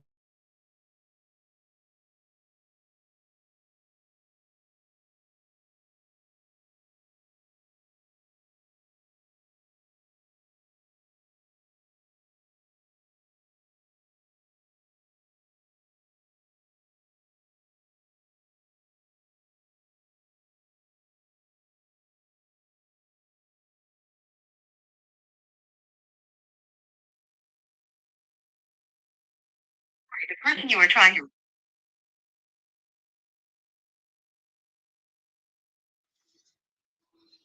Let's go, Antonio. Let's get someone on the phone, baby.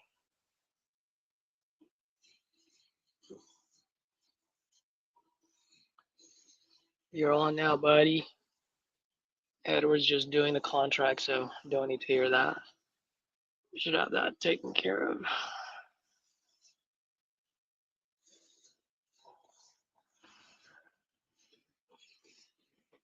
Sorry, the person you are trying to reach has a voicemail box that has not been set up yet. Please try. Hey, Caesar. What's up, buddy? So on one of the calls that I made, the guy was looking to sell. I guess he's in pre-foreclosure, and Mm-hmm. that's the one I texted in the private chat. Okay. And I didn't offer him nothing just because he was just kind of like, just kind of going through his situation, and he was like, "Give me a call back tomorrow. That way I know you're really serious." Because he was saying that a lot of people call him and then they ghost them, and then So because how he much? So mentioned, how much? So how much does he owe? so he owes 180. Is that the payoff amount? No, so that's what he owes on his loan, and then on his arrears, he said he owes around like 55,000. So what is his payoff amount? So I didn't get to that because since I'm not too familiar with the foreclosure process, I didn't know exactly, what information I needed from him. I was just trying to just get what I could get from him. Okay. So how much does he Um, want? How much is he looking to get for it? so he was saying he wanted to walk away with 5 or 10,000 on top of what he owes. But since I didn't know exactly what the payoff and all that, I didn't know exactly. So I was just sticking to the 180, Yeah. and Yeah. So then so in that moment, so based on what you're telling me, at that moment you understand that he wants $5,000 in his pocket. So that means he yeah. needs to get what? The payoff amount. Mm-hmm. That's it. So what's the payoff amount? So shoot him a text and ask what's the payoff amount, because then at that point you know whether we have a deal or not. Okay. Right? It's just you said it yourself. The dots connected for you. So then just ask him, what's the payoff amount? If I were to buy this today, what's the payoff amount? Because all you have to do is Okay. just add $5,000 on top of that. All right. I'll shoot them that text now then. Yeah, yeah. Just ask Okay. him, hey, just curious, what's the payoff amount?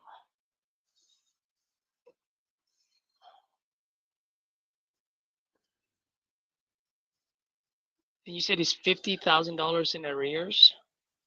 Yeah, that's what he was telling me.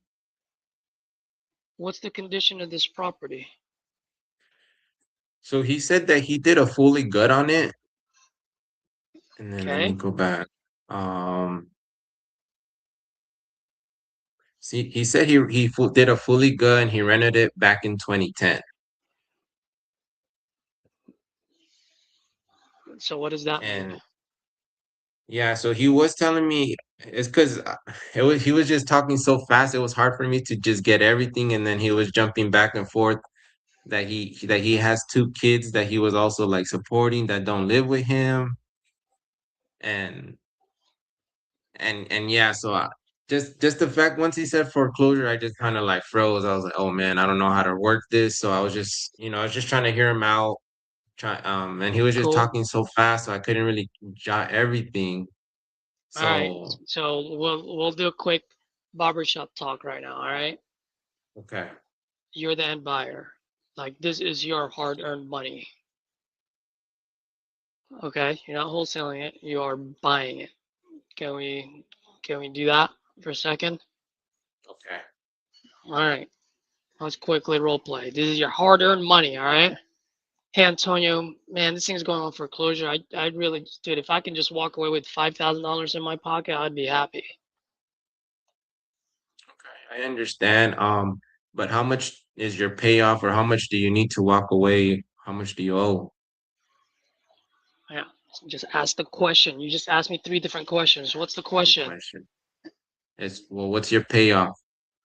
There you go. I believe 180. So 180 and you want to walk with 5 to 10, so you're looking around 200,000. How's that possible? What's 180 plus 5? Oh no, 185. Okay, yeah. Bro, you gotta be quick on that. Like you can't be like, "Hey, you just gave yourself another fucking 15K."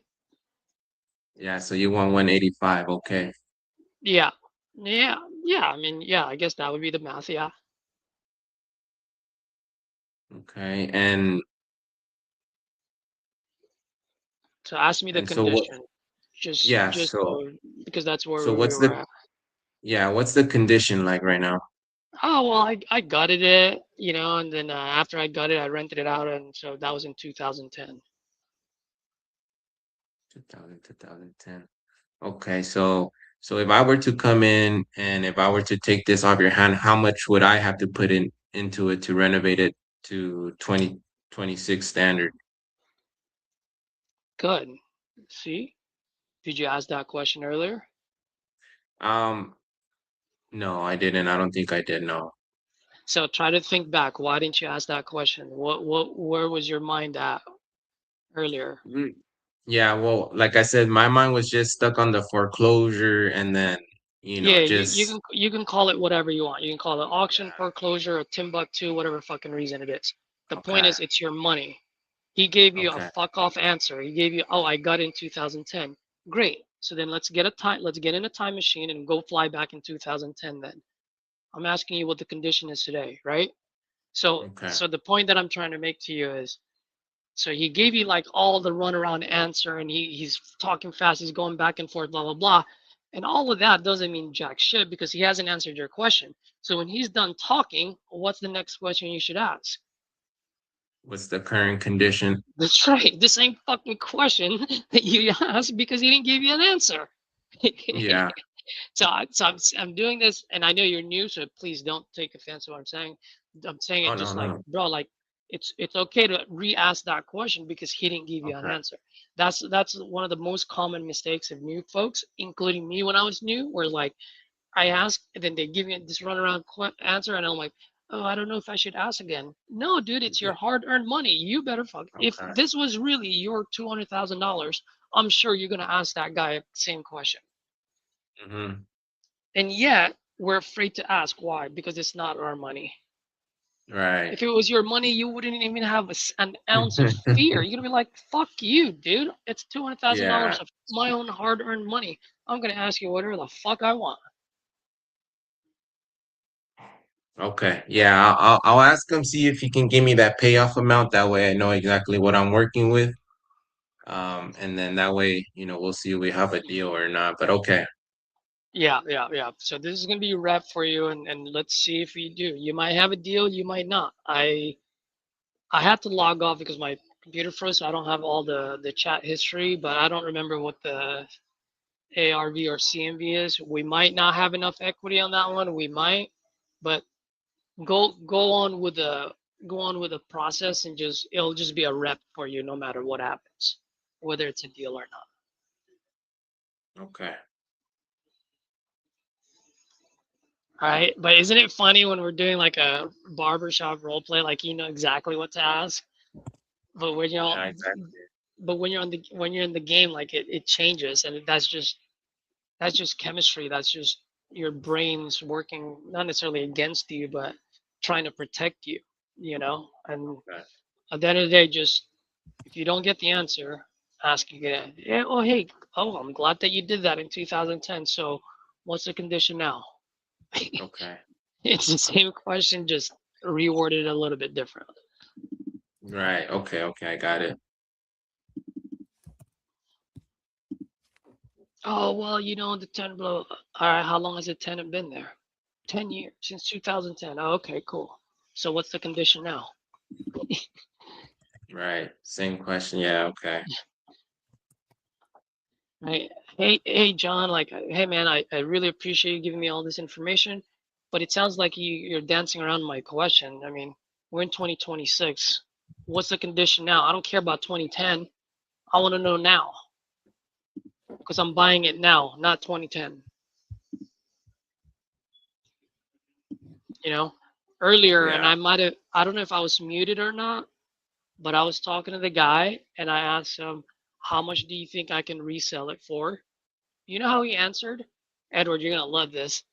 The guy answered is like, oh, the medium price range of a house in Decatur, Illinois, I can't remember exactly where it was. Decatur, Illinois is $270,000. So I paused, I didn't respond. And then after 3 seconds, I go, so how much can I resell it for?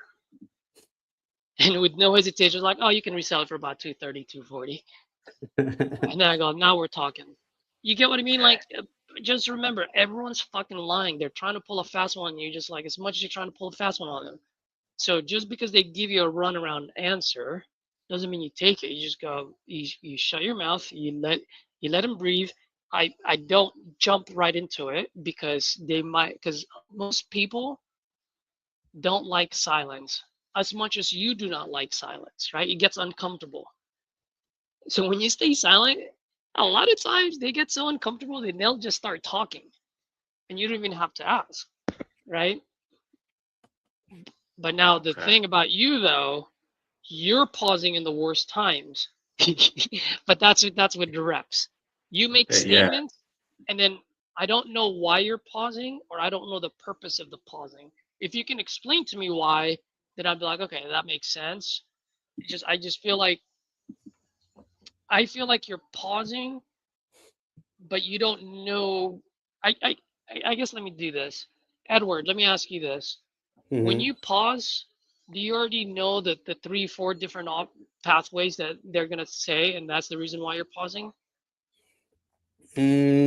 Sometimes, but then sometimes I don't, and I'm like, okay, I'm gonna pause. I ask a question, pause, and I'll listen what they tell me, so I know like whatever they give me, I know like how to pivot there at Yeah, times. but that's the point I'm saying. You know how to pivot, Yeah. and you're asking a question. Of course, if you're asking a question, you're gonna pause. But when you're making statements, so the thing about Antonio is like I've heard just a couple of calls, like you would make some statements and then you would pause as if you're waiting for something, but I just don't know if you know how you're going to respond based on what they're going to respond with, Right. Okay. right?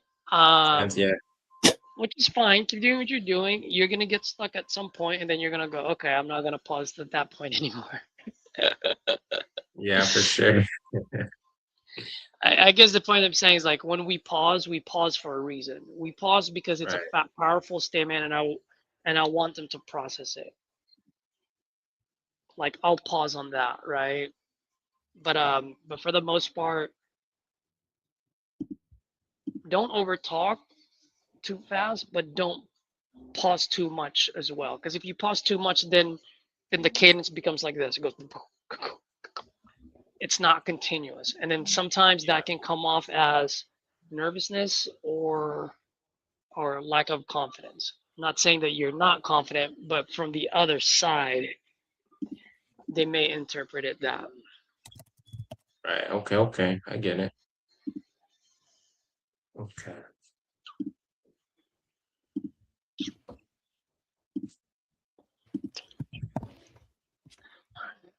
I'm gonna call this person. Dude, Edward, you got all the real estate bees leads. You sucker, Yeah. you. Well, this one was the property lead, the one I was talking to. Did you? Honestly. Yee, let's go. Property leads. Yeah, this is a property lead, the one I just sent a contract out. Let's see. Sending them that for the pictures. But I'll have Caesar reach out to you.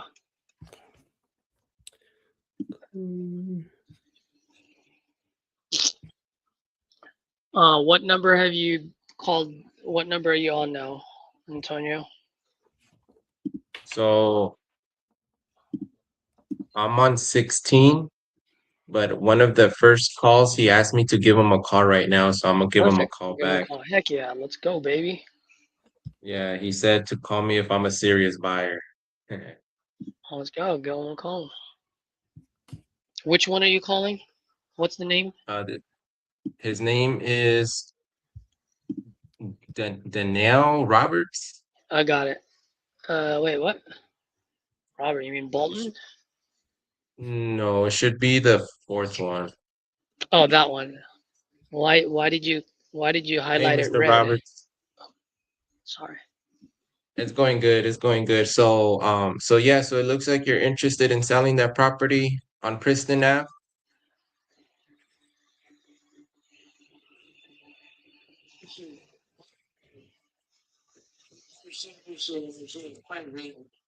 I'm dealing with some in my house as a last resort. I have some plans going on right now. I'm just waiting for approval from the architectural board to do some upgrades in my house. This does not mean that I'm not going to sell. All right, depending on what my people I have that's obtaining me the funding that I need for the DSCR loan. I haven't applied myself to this because of health reasons. There's some tests that I'm going through medically that is going to really define my disposition on selling my house or not. So I'm going to say I'm not going to have any kind of determination whether I'm going to sell my house or not at this point in time. So still call me futuristically. Let me tell your name. You told me earlier, but I was doing something very important. I got that solved. Yeah, my name is Antonio. Antonio, okay, Antonio, I won't get this side. I can concentrate now once I get the answer. So Antonio, still give me a call, man. Give me a call. I'm gonna say what is today? The 7th? Yeah. Give me a call in about 2 more weeks or so, okay? In 2 weeks. Yeah, just keep me on your queue is what I'm saying. Right. Well, Mr. Do something. Yeah, I can call you back, but do you have a price in mind you want for the property? I'm asking 150, but what's the market? How should I say this? The market right where they're going.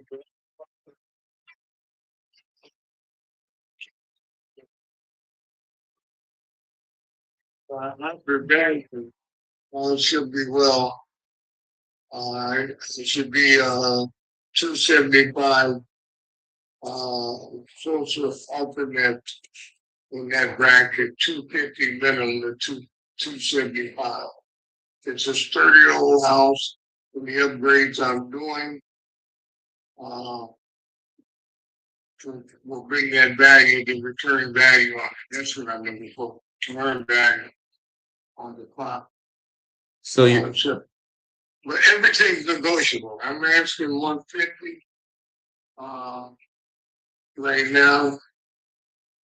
If I did take an offer that I could walk away with and maybe not have any remorse. So that's about where I'm at right now. That's all I can say. okay.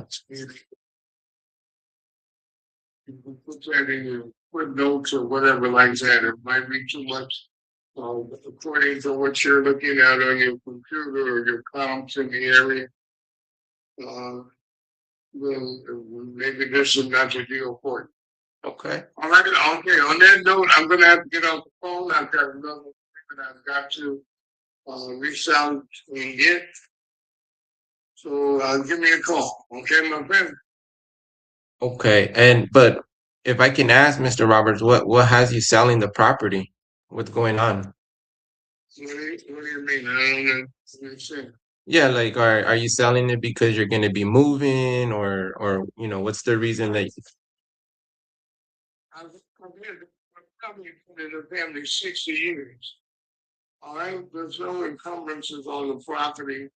I've kind of outlived this usefulness, so I'm going to do a change of scenery. I'm using the equity out of this to purchase a multi-unit property.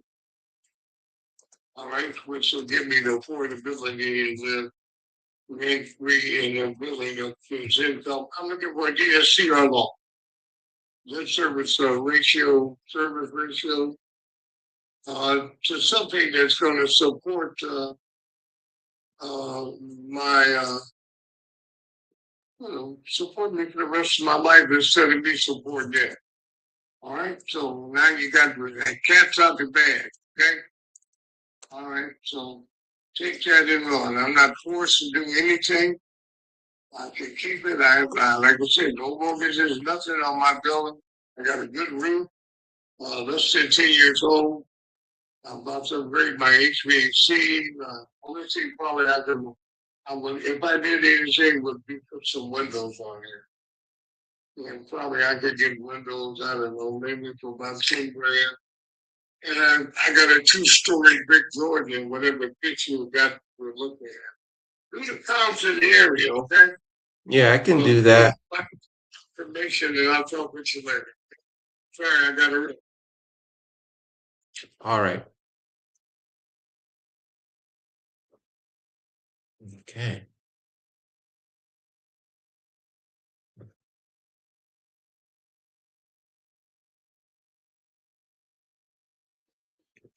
How'd that one go, Antonio? I mean, that went a little well. Got some information from him. Mm-hmm. I mean, he didn't really give me much. I couldn't really like get what I really wanted from him. But from what he told me, I mean, it looks like he's in the middle of renovating, getting Hold on some for a second. approvals for the. So what did you want to get out of him? Let's start with that first. Well, I just wanted to get his motivation. I mean, he gave me his price. He said roughly 150. And then when I asked him why he's even looking to sell, he just looks like he just wants to get over and done with and use the equity to purchase like a multi-family property. So I was gonna ask him, you know, Purchase a like how much he would. multi-family property? Are you Yeah, sure is that that's what he well, that's. said? Let me see. Why would a 70-something year old man who's been living there for 6 years buy a multi-family property? Is that really what he said? I mean, that's possible he said that. But do you That's what feel I like heard. do you feel like that's an odd thing to It do if you're is. retiring? Yeah. So then why don't you ask? I guess I didn't catch it the way you caught it. Well, you caught it. I didn't catch that. You caught it. Yeah. Well, I did catch it, but again, I didn't like. I didn't notice. Like, hey, like you're 60 years old. Like, why do you even need a multifamily? Yeah, I So mean, that's I wouldn't ask it word for word like that, but that's something that would be like in my mind, like, what's going on here? So yeah. there's one thing, uh, like, but that's just reps, right? But there's one thing that I didn't understand, and let's talk this through so you can see it. What was his text message to you? Let me see. So he didn't text me when I first called him. No. He Just tell me answered. whatever the fuck he texted you. You called him for a reason. What did he text you? Let me see. So it was his voicemail. He said, "I'm calling you back. You're interested in purchasing my house and so many of them for it. I mean, I'm free now, okay? You have a small window of opportunity. I'm not going to be on this phone or be around in my office for a long time. So if you're a serious buyer, I'll tell you that this status of where I'm in. I'm Perfect. quite If you're with a it." serious buyer, right? That's what he said. Call me if you're a Yes. serious buyer. Okay, perfect. So you called him. Now he's brushing you off. So forget real estate, forget everything. What can you tell this guy now? That he's not a serious seller.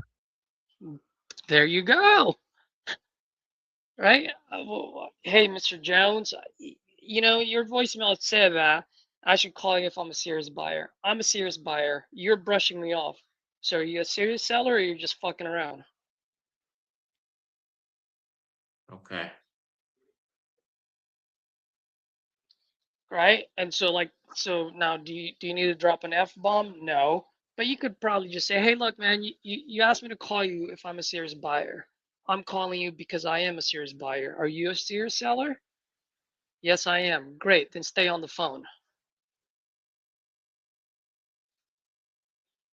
Makes sense. Okay. Well, I gotta get going. Okay, when can we talk? I'm not one of these fucking guys that you talked about. I don't have a fake underwriting department. I don't need to call you back. Let's sit down for 15, 20 minutes. I'll make my decision. So are you serious about selling or are you just wasting my time? Right? The thing is he Yeah. pushed you to call him and then you just allowed him to push you on the phone versus take a stand. Okay. And guys like that, if you take a stand, they'll respect it. They'll be like, "Oh, this guy is a serious buyer. Right. I'll stay on the phone." But the fact that you allowed him, now you're just like all the other guys that allowed him to push them. Okay. You get me? Like, so I just want to Yes. point that out to you. And once again, this is not a mistake on your part. You're new. I'm pointing it out so that in the future, when you come across guys like that, you know to stand your ground and be like, yo, you asked me if I'm serious. I'm fucking serious. Let's go. Let's do business now. Let's talk business. Okay. And then, yeah, no, I see what you mean. Okay.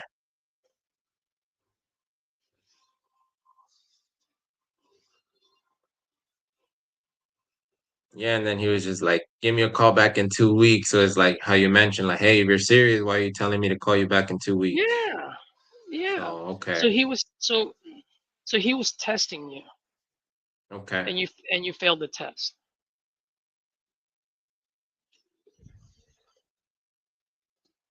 All right. Cool. Just pointing that out for you for future. Because remember, when you're calling them as a buyer, not as a seller, right? Here's one thing I always ask people, new folks. Let me ask you something, Tonio.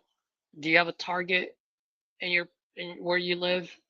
Do, do, in Arizona, do you go to Target, Yeah. Walmart? Well, what store do you usually Yeah. go Target, to? Walmart. Yeah. Perfect. When you go to Target, do you go to Target timid and afraid and watching every step you take, or you walk around like I'm gonna take my fucking time. If I want to walk Yep. around for half an hour, I'm gonna walk around for half an hour. If I'm in a hurry, I'm gonna be in and out. Right? Yeah. Yep. And why do you have that confidence when you walk into Walmart or Target? Why do you have You that know what, energy? because you know what you want. You know what you're gonna get. Not that. What else? Because you're the Because you're what? serious. Because you're Huh? serious. Because you're a Nope. What serious else? buyer. Because you're a buyer. You're the customer, Okay. right? Yes. Because you're the customer. Okay. So, question for you: if between you and the seller, who's the customer? They are the seller. Oh no. The customer, the buyer. Yeah, so it'd be me, yes. That's right. Yes, the Exactly. customer, It, the it's a customer is the buyer, which is me, yes. That's right. So it's a mind shift. You see what I mean? Like you're Okay. calling whether you're calling because you're timid because you're new, or you're calling because you want to be professional. Like, bro, you're the fucking buyer. You're the customer. You're the guy that's walking in Walmart, right? If you go to Yes. Walmart or any kind of scenario, a little meat market, you're gonna be like, if you want my money, I want good service, right? Mm-hmm. The same thing. Hey, Mr. Seller, you want my money? You want me to buy your house? Talk to me. Call you back in 2 weeks. I'm gonna go buy someone else's house. Okay. Yeah, no, I'll keep that in mind. Yeah, no, you're right. It's a mind change, yeah, mindset change, yeah. It's mindset change, man. Took me a while to figure that out, so I'm just sharing with you so it doesn't take you that the same amount of time. Yeah. You're the Okay, customer when you're okay. calling these people. All right, you're the customer. Okay, perfect. Brayson J. So for the most part, I can go both ways. I usually allow the end buyer to pick their title. The only issue with that is if you don't know the end buyer, you've never done business with them before, you don't know how to vet them, that can hold off on a whole lot of things. So usually when if I already have established relationship with title companies in that market, I'll use mine. If the end buyer puts up a fight for it, then we can negotiate it. But yeah, it can go both ways.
Oh, Antonio, it's probably been over 20 minutes now since you texted the first 10 with a question mark. Am I right? Mhm. Okay, so you can either call them again, or if you want, just text each one of those first 10 two question marks. Okay. Literally No, like I'll this. I just put it on the comments. That's all you need to do. No message, no nothing, just that. okay. You can call them before you text them if you want, or if you want, you can just send a text right now and you can call them later.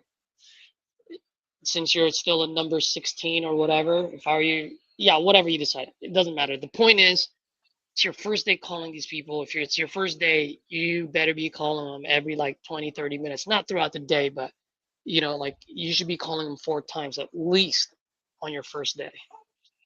Okay.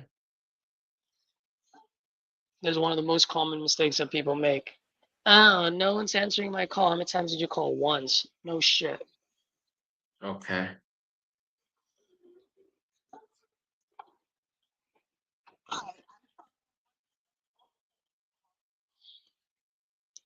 Well, Robin, you're going to be available now, and I double dial you.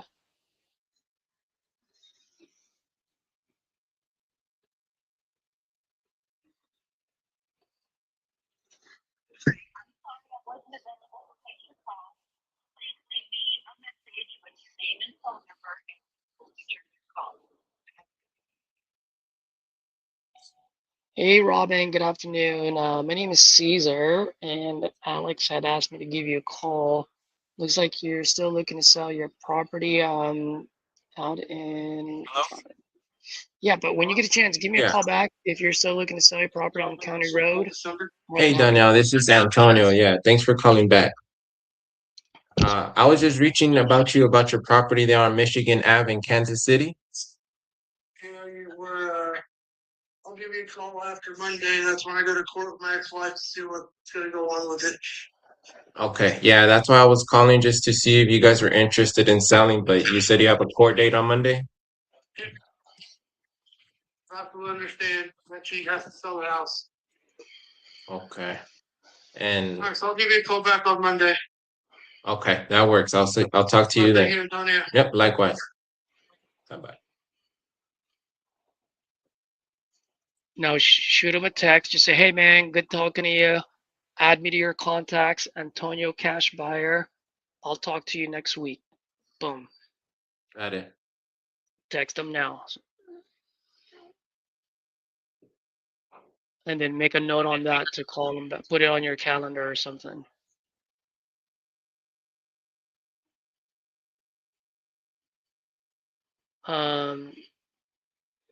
Bray, so what do you mean? Do you need help? Are you part of TU by any chance? If you are, you can definitely put it on the post. What's the situation? What's going on?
And also, Antonio, the first six, not the first six, the first six, the other ones that you just sent the text message, which is just the first one saying, just introducing yourself. You can text those people with just one question mark. Just repeat the process is what I'm trying to say. Yeah. And then once you do that, then continue for the next set of people. And then, you know what I mean? Yes. I'm I gonna drop just this. got a Go ahead. sorry, I just got a text back from one of the leads saying that good afternoon, the Halstead property is available for purchase. The as is asking is 58,000 with a 30-day close. Great. Pick up the phone and call them. Okay. Let's go. Hey, look at that. Look at my text messages. You're getting responses, bro. So you can see, you can tell now. It's, by the way, which one did he respond to? Which text message? This was the one with the first question mark. Look at that. See, he didn't respond on the first text, but he responded with a question mark. The simpler it is, the better response you'll get. People always trying to be like, well, what should I ask? Yeah, put a fucking question mark. And you'll be surprised. People be like, huh? Cool. All right, you do that. I'm gonna answer some of these questions on the chat. Got a hold of your channel, not part of TU. Got all things already. I just got into, be my first one. And buyer ready, seller ready, but I don't know what TC to use and if my assignment of contract is good. Okay, Bray. Reach out to me on my Facebook or Instagram. It's all over here. It says what, and then what I'll do is I can connect you with the TC that I use. The TC that I use just charges $500. $500. So either you pay for that or the buyer will pay for it. But I'll connect you with him, and then you can discuss it with him. And he's got his assignment contract. He can run everything for you, and he'll be able to pick the title company.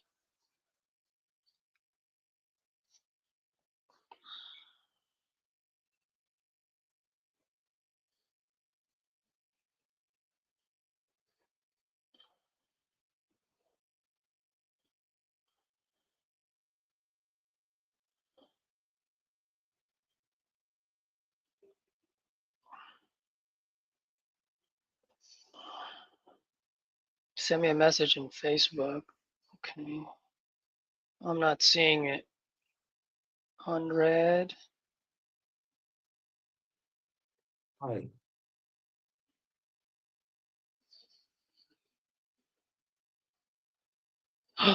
Amendment of purchase sale agreement? Edward? Did Edward get the price drop?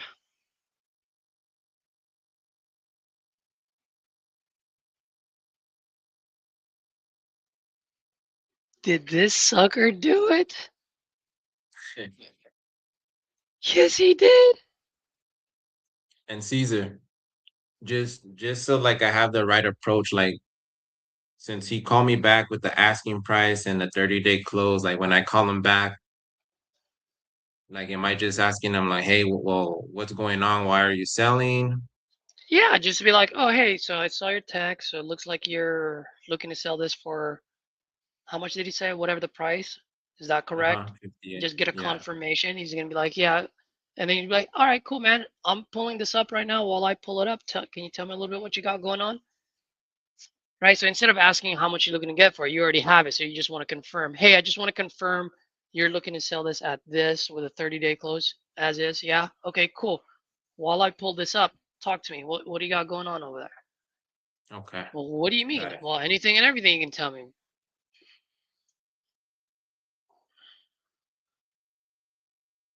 Yeah, I already called him and he didn't answer, so we'll see. All right, well, double tap him again, and then if he doesn't answer, just be like, yo, I just tried calling you. What's up?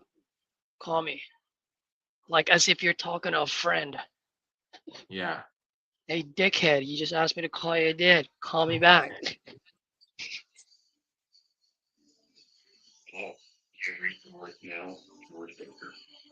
And Brayson, who are you? You said it, you pinged me last month. Like, what is your name so I understand?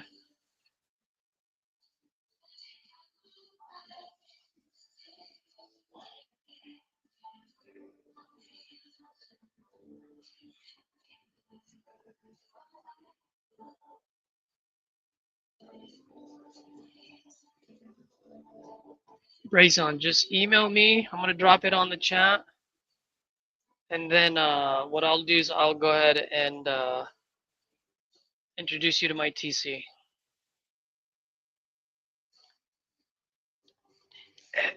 Edward.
Got it, Brayson.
Yo, we got it.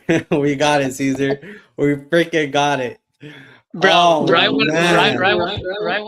right when I saw amendment flash through my screen, I was like, Bro, that was crazy. He called me back. I was like, all right, I just got to answer right away and go off I'll just wing it right now.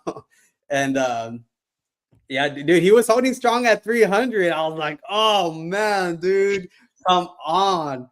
And, dude, I don't know how I know how I did it, but at the moment I was like, fuck, dude. I was like, all so right, just breathe, fucking get it done. And yeah, get dude. her done. So All so right, talk we to gotta me, send dude. this to Brittany, Did, dude. did our game plan, obviously it worked, but did you Yes. do it according to our game plan? Because I know obviously Danny, I mean, I'm a firm believer on that one because I'm using it too. But as far as like the second part of it, were you able to, since he was holding on the 300, were you able Yeah, to do it the way we practiced, we or how did did. that go? He was just not giving me anything on the like. He was saying like, yes, I need to get this done for the insurance and like get it done as soon as possible. And I was like, okay, well, so just to help me understand to see if there's something we could do, because my main concern is that like everything that the findings that we've had from all the numbers of developers, builders, even like we even reached out to like few realtors as well, and the findings all came very consistent, like across the board, right? So when things start lining up consistently, that's when like it does come, like it becomes more real for us, where the market's speaking pretty clearly, and that's what's driving the price adjustment. And I'll shut up. He was like, and he started going down by himself right after that. And then I went back to, it's like, man, like I really want to get this done. I did use the line though, hey, I'm not here to nickel and dime you, even though I wanted to take it off. And I said, look, I'm not here to nickel and dime you like whatsoever. Like for me, I want to be able to help as much as I can and get it done, because it sounds like the most important thing for you is getting it done and hopefully less than 2 weeks, right? Due to like the insurance situation, right? Yeah. So man, look, if we could level with me here, like I'm on your side. So like help me understand like what exactly do you need to get that taken care of? And he would not tell me, dude. He would not tell me at all. So I just went back to from there, that's when I started going a little bit deeper, a little bit more detailed on like my concerns there, which he did agree on one of them. So I'm like, okay, cool, I got that. And I just went back Yes. to pretty much just reinforcing like the I don't know, credibility or just the validation that we were getting, like where, hey, we've connected with builders, X amount agents, of people. just Yep. to Yep. get validation from like our findings, and it's been consistent, right? So like realistically, like I want to be able to get this done, get this wrapped up for you, but man, like I just can't go any higher, right? So that being said, I mean, what's the best like you could do for me where we can get it done? Like I'm trying to be able to make this work, and it's just really tough right now. And he was like, man, can you just do 285? And I'm like, fuck, dude. Like in my head, I'm like, can we get the buyer higher? I was like, fuck. I was like, no, fuck no. Stay strong where I need to be at. And I kept going back, dude. And at the end of the day, I just went for the close at that point. Cause I went back to motivation, got it. And I was like, look, man, looks like you want to get it done. We're like the best option, like to get this done, and 12 days or sooner is what we're aiming for. That's why I was wanting to give you a call earlier, so that way we could get this, wrapped up and open title today because we still have time. So that's all I want to reach out, do that. So look, let me do this. I know we could get this done for you. Let me send over the amendment for the 265. We get it done, and we wrap this up. And he was like, man, just okay. And he said, okay, dude. I was like, fuck yes. I was like, yeah. I was like, heck yeah, dude. And so yeah, dude, that shit was crazy because he's at 250. He was just like what we said, and I just let him talk, and then I just picked it up from there. So, Yes. Yes. I love it. crazy, dude. And by the way, Edward, there's nothing wrong with using your nickel and dime line. It's just Yeah. the way you were doing it earlier when we practiced this morning, it was just used at the wrong spot. Yeah, it was just too early. Yeah. It was just too early. Like you have it in your back pocket and you use it at some point, but not before you drop the price. Yeah. Yep. Yeah. Dude, so no matter what happens, man, I'm just happy you were able to do that because that was just like off your chest. Now you've got experience. It was. And it's not that you haven't had experience in price drop, but it's a big price drop. It is. It's the biggest price drop I've ever done. It's a $60,000 price drop, fellas. 325 down to 265. Yeah. I was like, fuck, dude. And I was just trying to keep it away from that gap there. I'm like, okay, let me go back to motivation, back to his end result. Let me just focus on that because I don't want him like just think about the price base. So I was trying to go back to just that, and then the like feedback or our findings.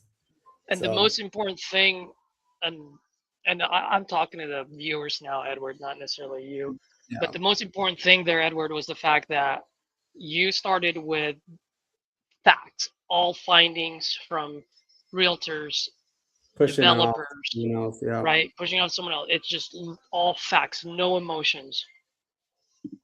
Yeah. And you ripped off the Band-Aid. You just went, and we need it at this price. So if we can get this done, we need it at this price, right? I'm assuming you did that. Yep. Yep. So then at that point, obviously we know they're gonna complain, they're gonna vent, and you allow it to happen. You come back again with the same logic that you discuss. Somewhere, somehow, you got to weave it in on their motivation. And then at the end of the day, like we talked to X amount of people, X amount of developers, Y amount of investors, Z amount of realtors. We've talked to the market. Market has spoken. This is where it moves. Right. Yep. Like there's literally an art to it. It's not like you can't lead with emotions, because if you lead with emotions, then you're kind of like, it's kind of like an undercover cop going to your house with their sirens on. Yep. And so you just got to lead with facts, weave in the emotions after they vented, and then end with facts again. Yeah. So once again, that's just more for people that are watching. Antonio, you're going to have that one of these days because we're going to get you a contract and we're going to go for a price drop. We gotta Oh get yeah. this thing done. Mhm. Edward, if you, I don't know if you've emailed them yet. I'm Actually, go actually doing that email. right now. Yeah, email them, and I'm gonna reply back. Yeah, let's see if we can maybe squeeze up the buyer a little bit more. Yeah, just tell whoever's responding, tell them, yo, done my job, do your job, get us an extra 5 to 10K.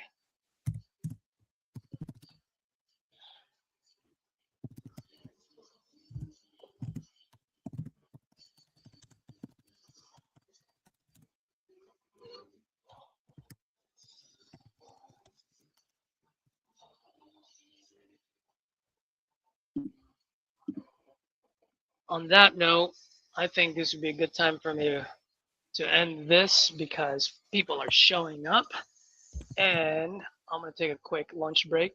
That being said, Antonio, it's your second day on here. You've got those leads, hit them up. Before I go, I mean, what are some of like the key ideas that you got from today? It was, changing my mindset that hey, I'm the buyer, so come in with some confidence. Really try to what I'm learning from what your guys' feedback is learn how to really fully take control of the phone call. Even if the seller might say this or might say that and try to navigate somewhere else from what my initial question was, it's okay to re-ask it again because technically they didn't even answer it. Mhm. And just have that buyer mindset, like, hey, well, I'm a serious buyer, so hey, I'm not trying to waste your time, don't waste my time. Let's get it done today. So Let's go. Let's go, so baby. yeah, no. And yeah, congrats to Edward, man. Good work, man. Shoot. And yeah, I mean, I know as long as I keep showing up and as long as I get some feedback from you guys and I keep incorporating and keep doing it, soon it's gonna be my turn too. So Yep. Just Absolutely. implementing right away. Yep. and Yep. and just from the first interactions from the list already, Caesar, is like I'm already getting some good feedbacks. I'm getting some good, conversations and it is challenging me. It is challenging me, but in a positive way. So it's challenging me to, keep dialing, man, keep dialing and improve those skills. So I like it. And here's one thing that I want you to take away from today too. The not number one thing, because what you actually said was the number one takeaway, I think, for you. But the number two takeaway, bro, you're getting responses from these people right now because of not only the simplicity of the text messages that I shared with you, which is literally my drip campaign, and I'll put my Right. drip against anyone out there. It is Nice. very simple. Simple text messages get you responses. But most importantly, bro, most importantly, that first 10 people, how many times have you reached out to them already? Oh, like three times already. 3 times, and you triple dialed on the first two. Yep. So just those 10 produced how many dials for you? 60 dials.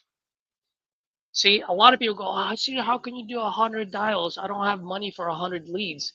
It's like, bro, 100 dials can happen off of literally 30 leads, 25 leads. 25 leads, you call them 4 times in one day, that's 100 dials. So Yeah. so that's something I want you to understand, because if I didn't say any of these things or didn't push you to, hey, tell me when you're up is 10, when you're done making the next set, and telling you to go back, you would have not gone back and you wouldn't get these responses. And the next thing you know, you're gonna be like, oh, dude, like those leads are shit. Like no one ever got back to Yep. me. So it's the consistency and the fact that we keep reaching out. That's how you.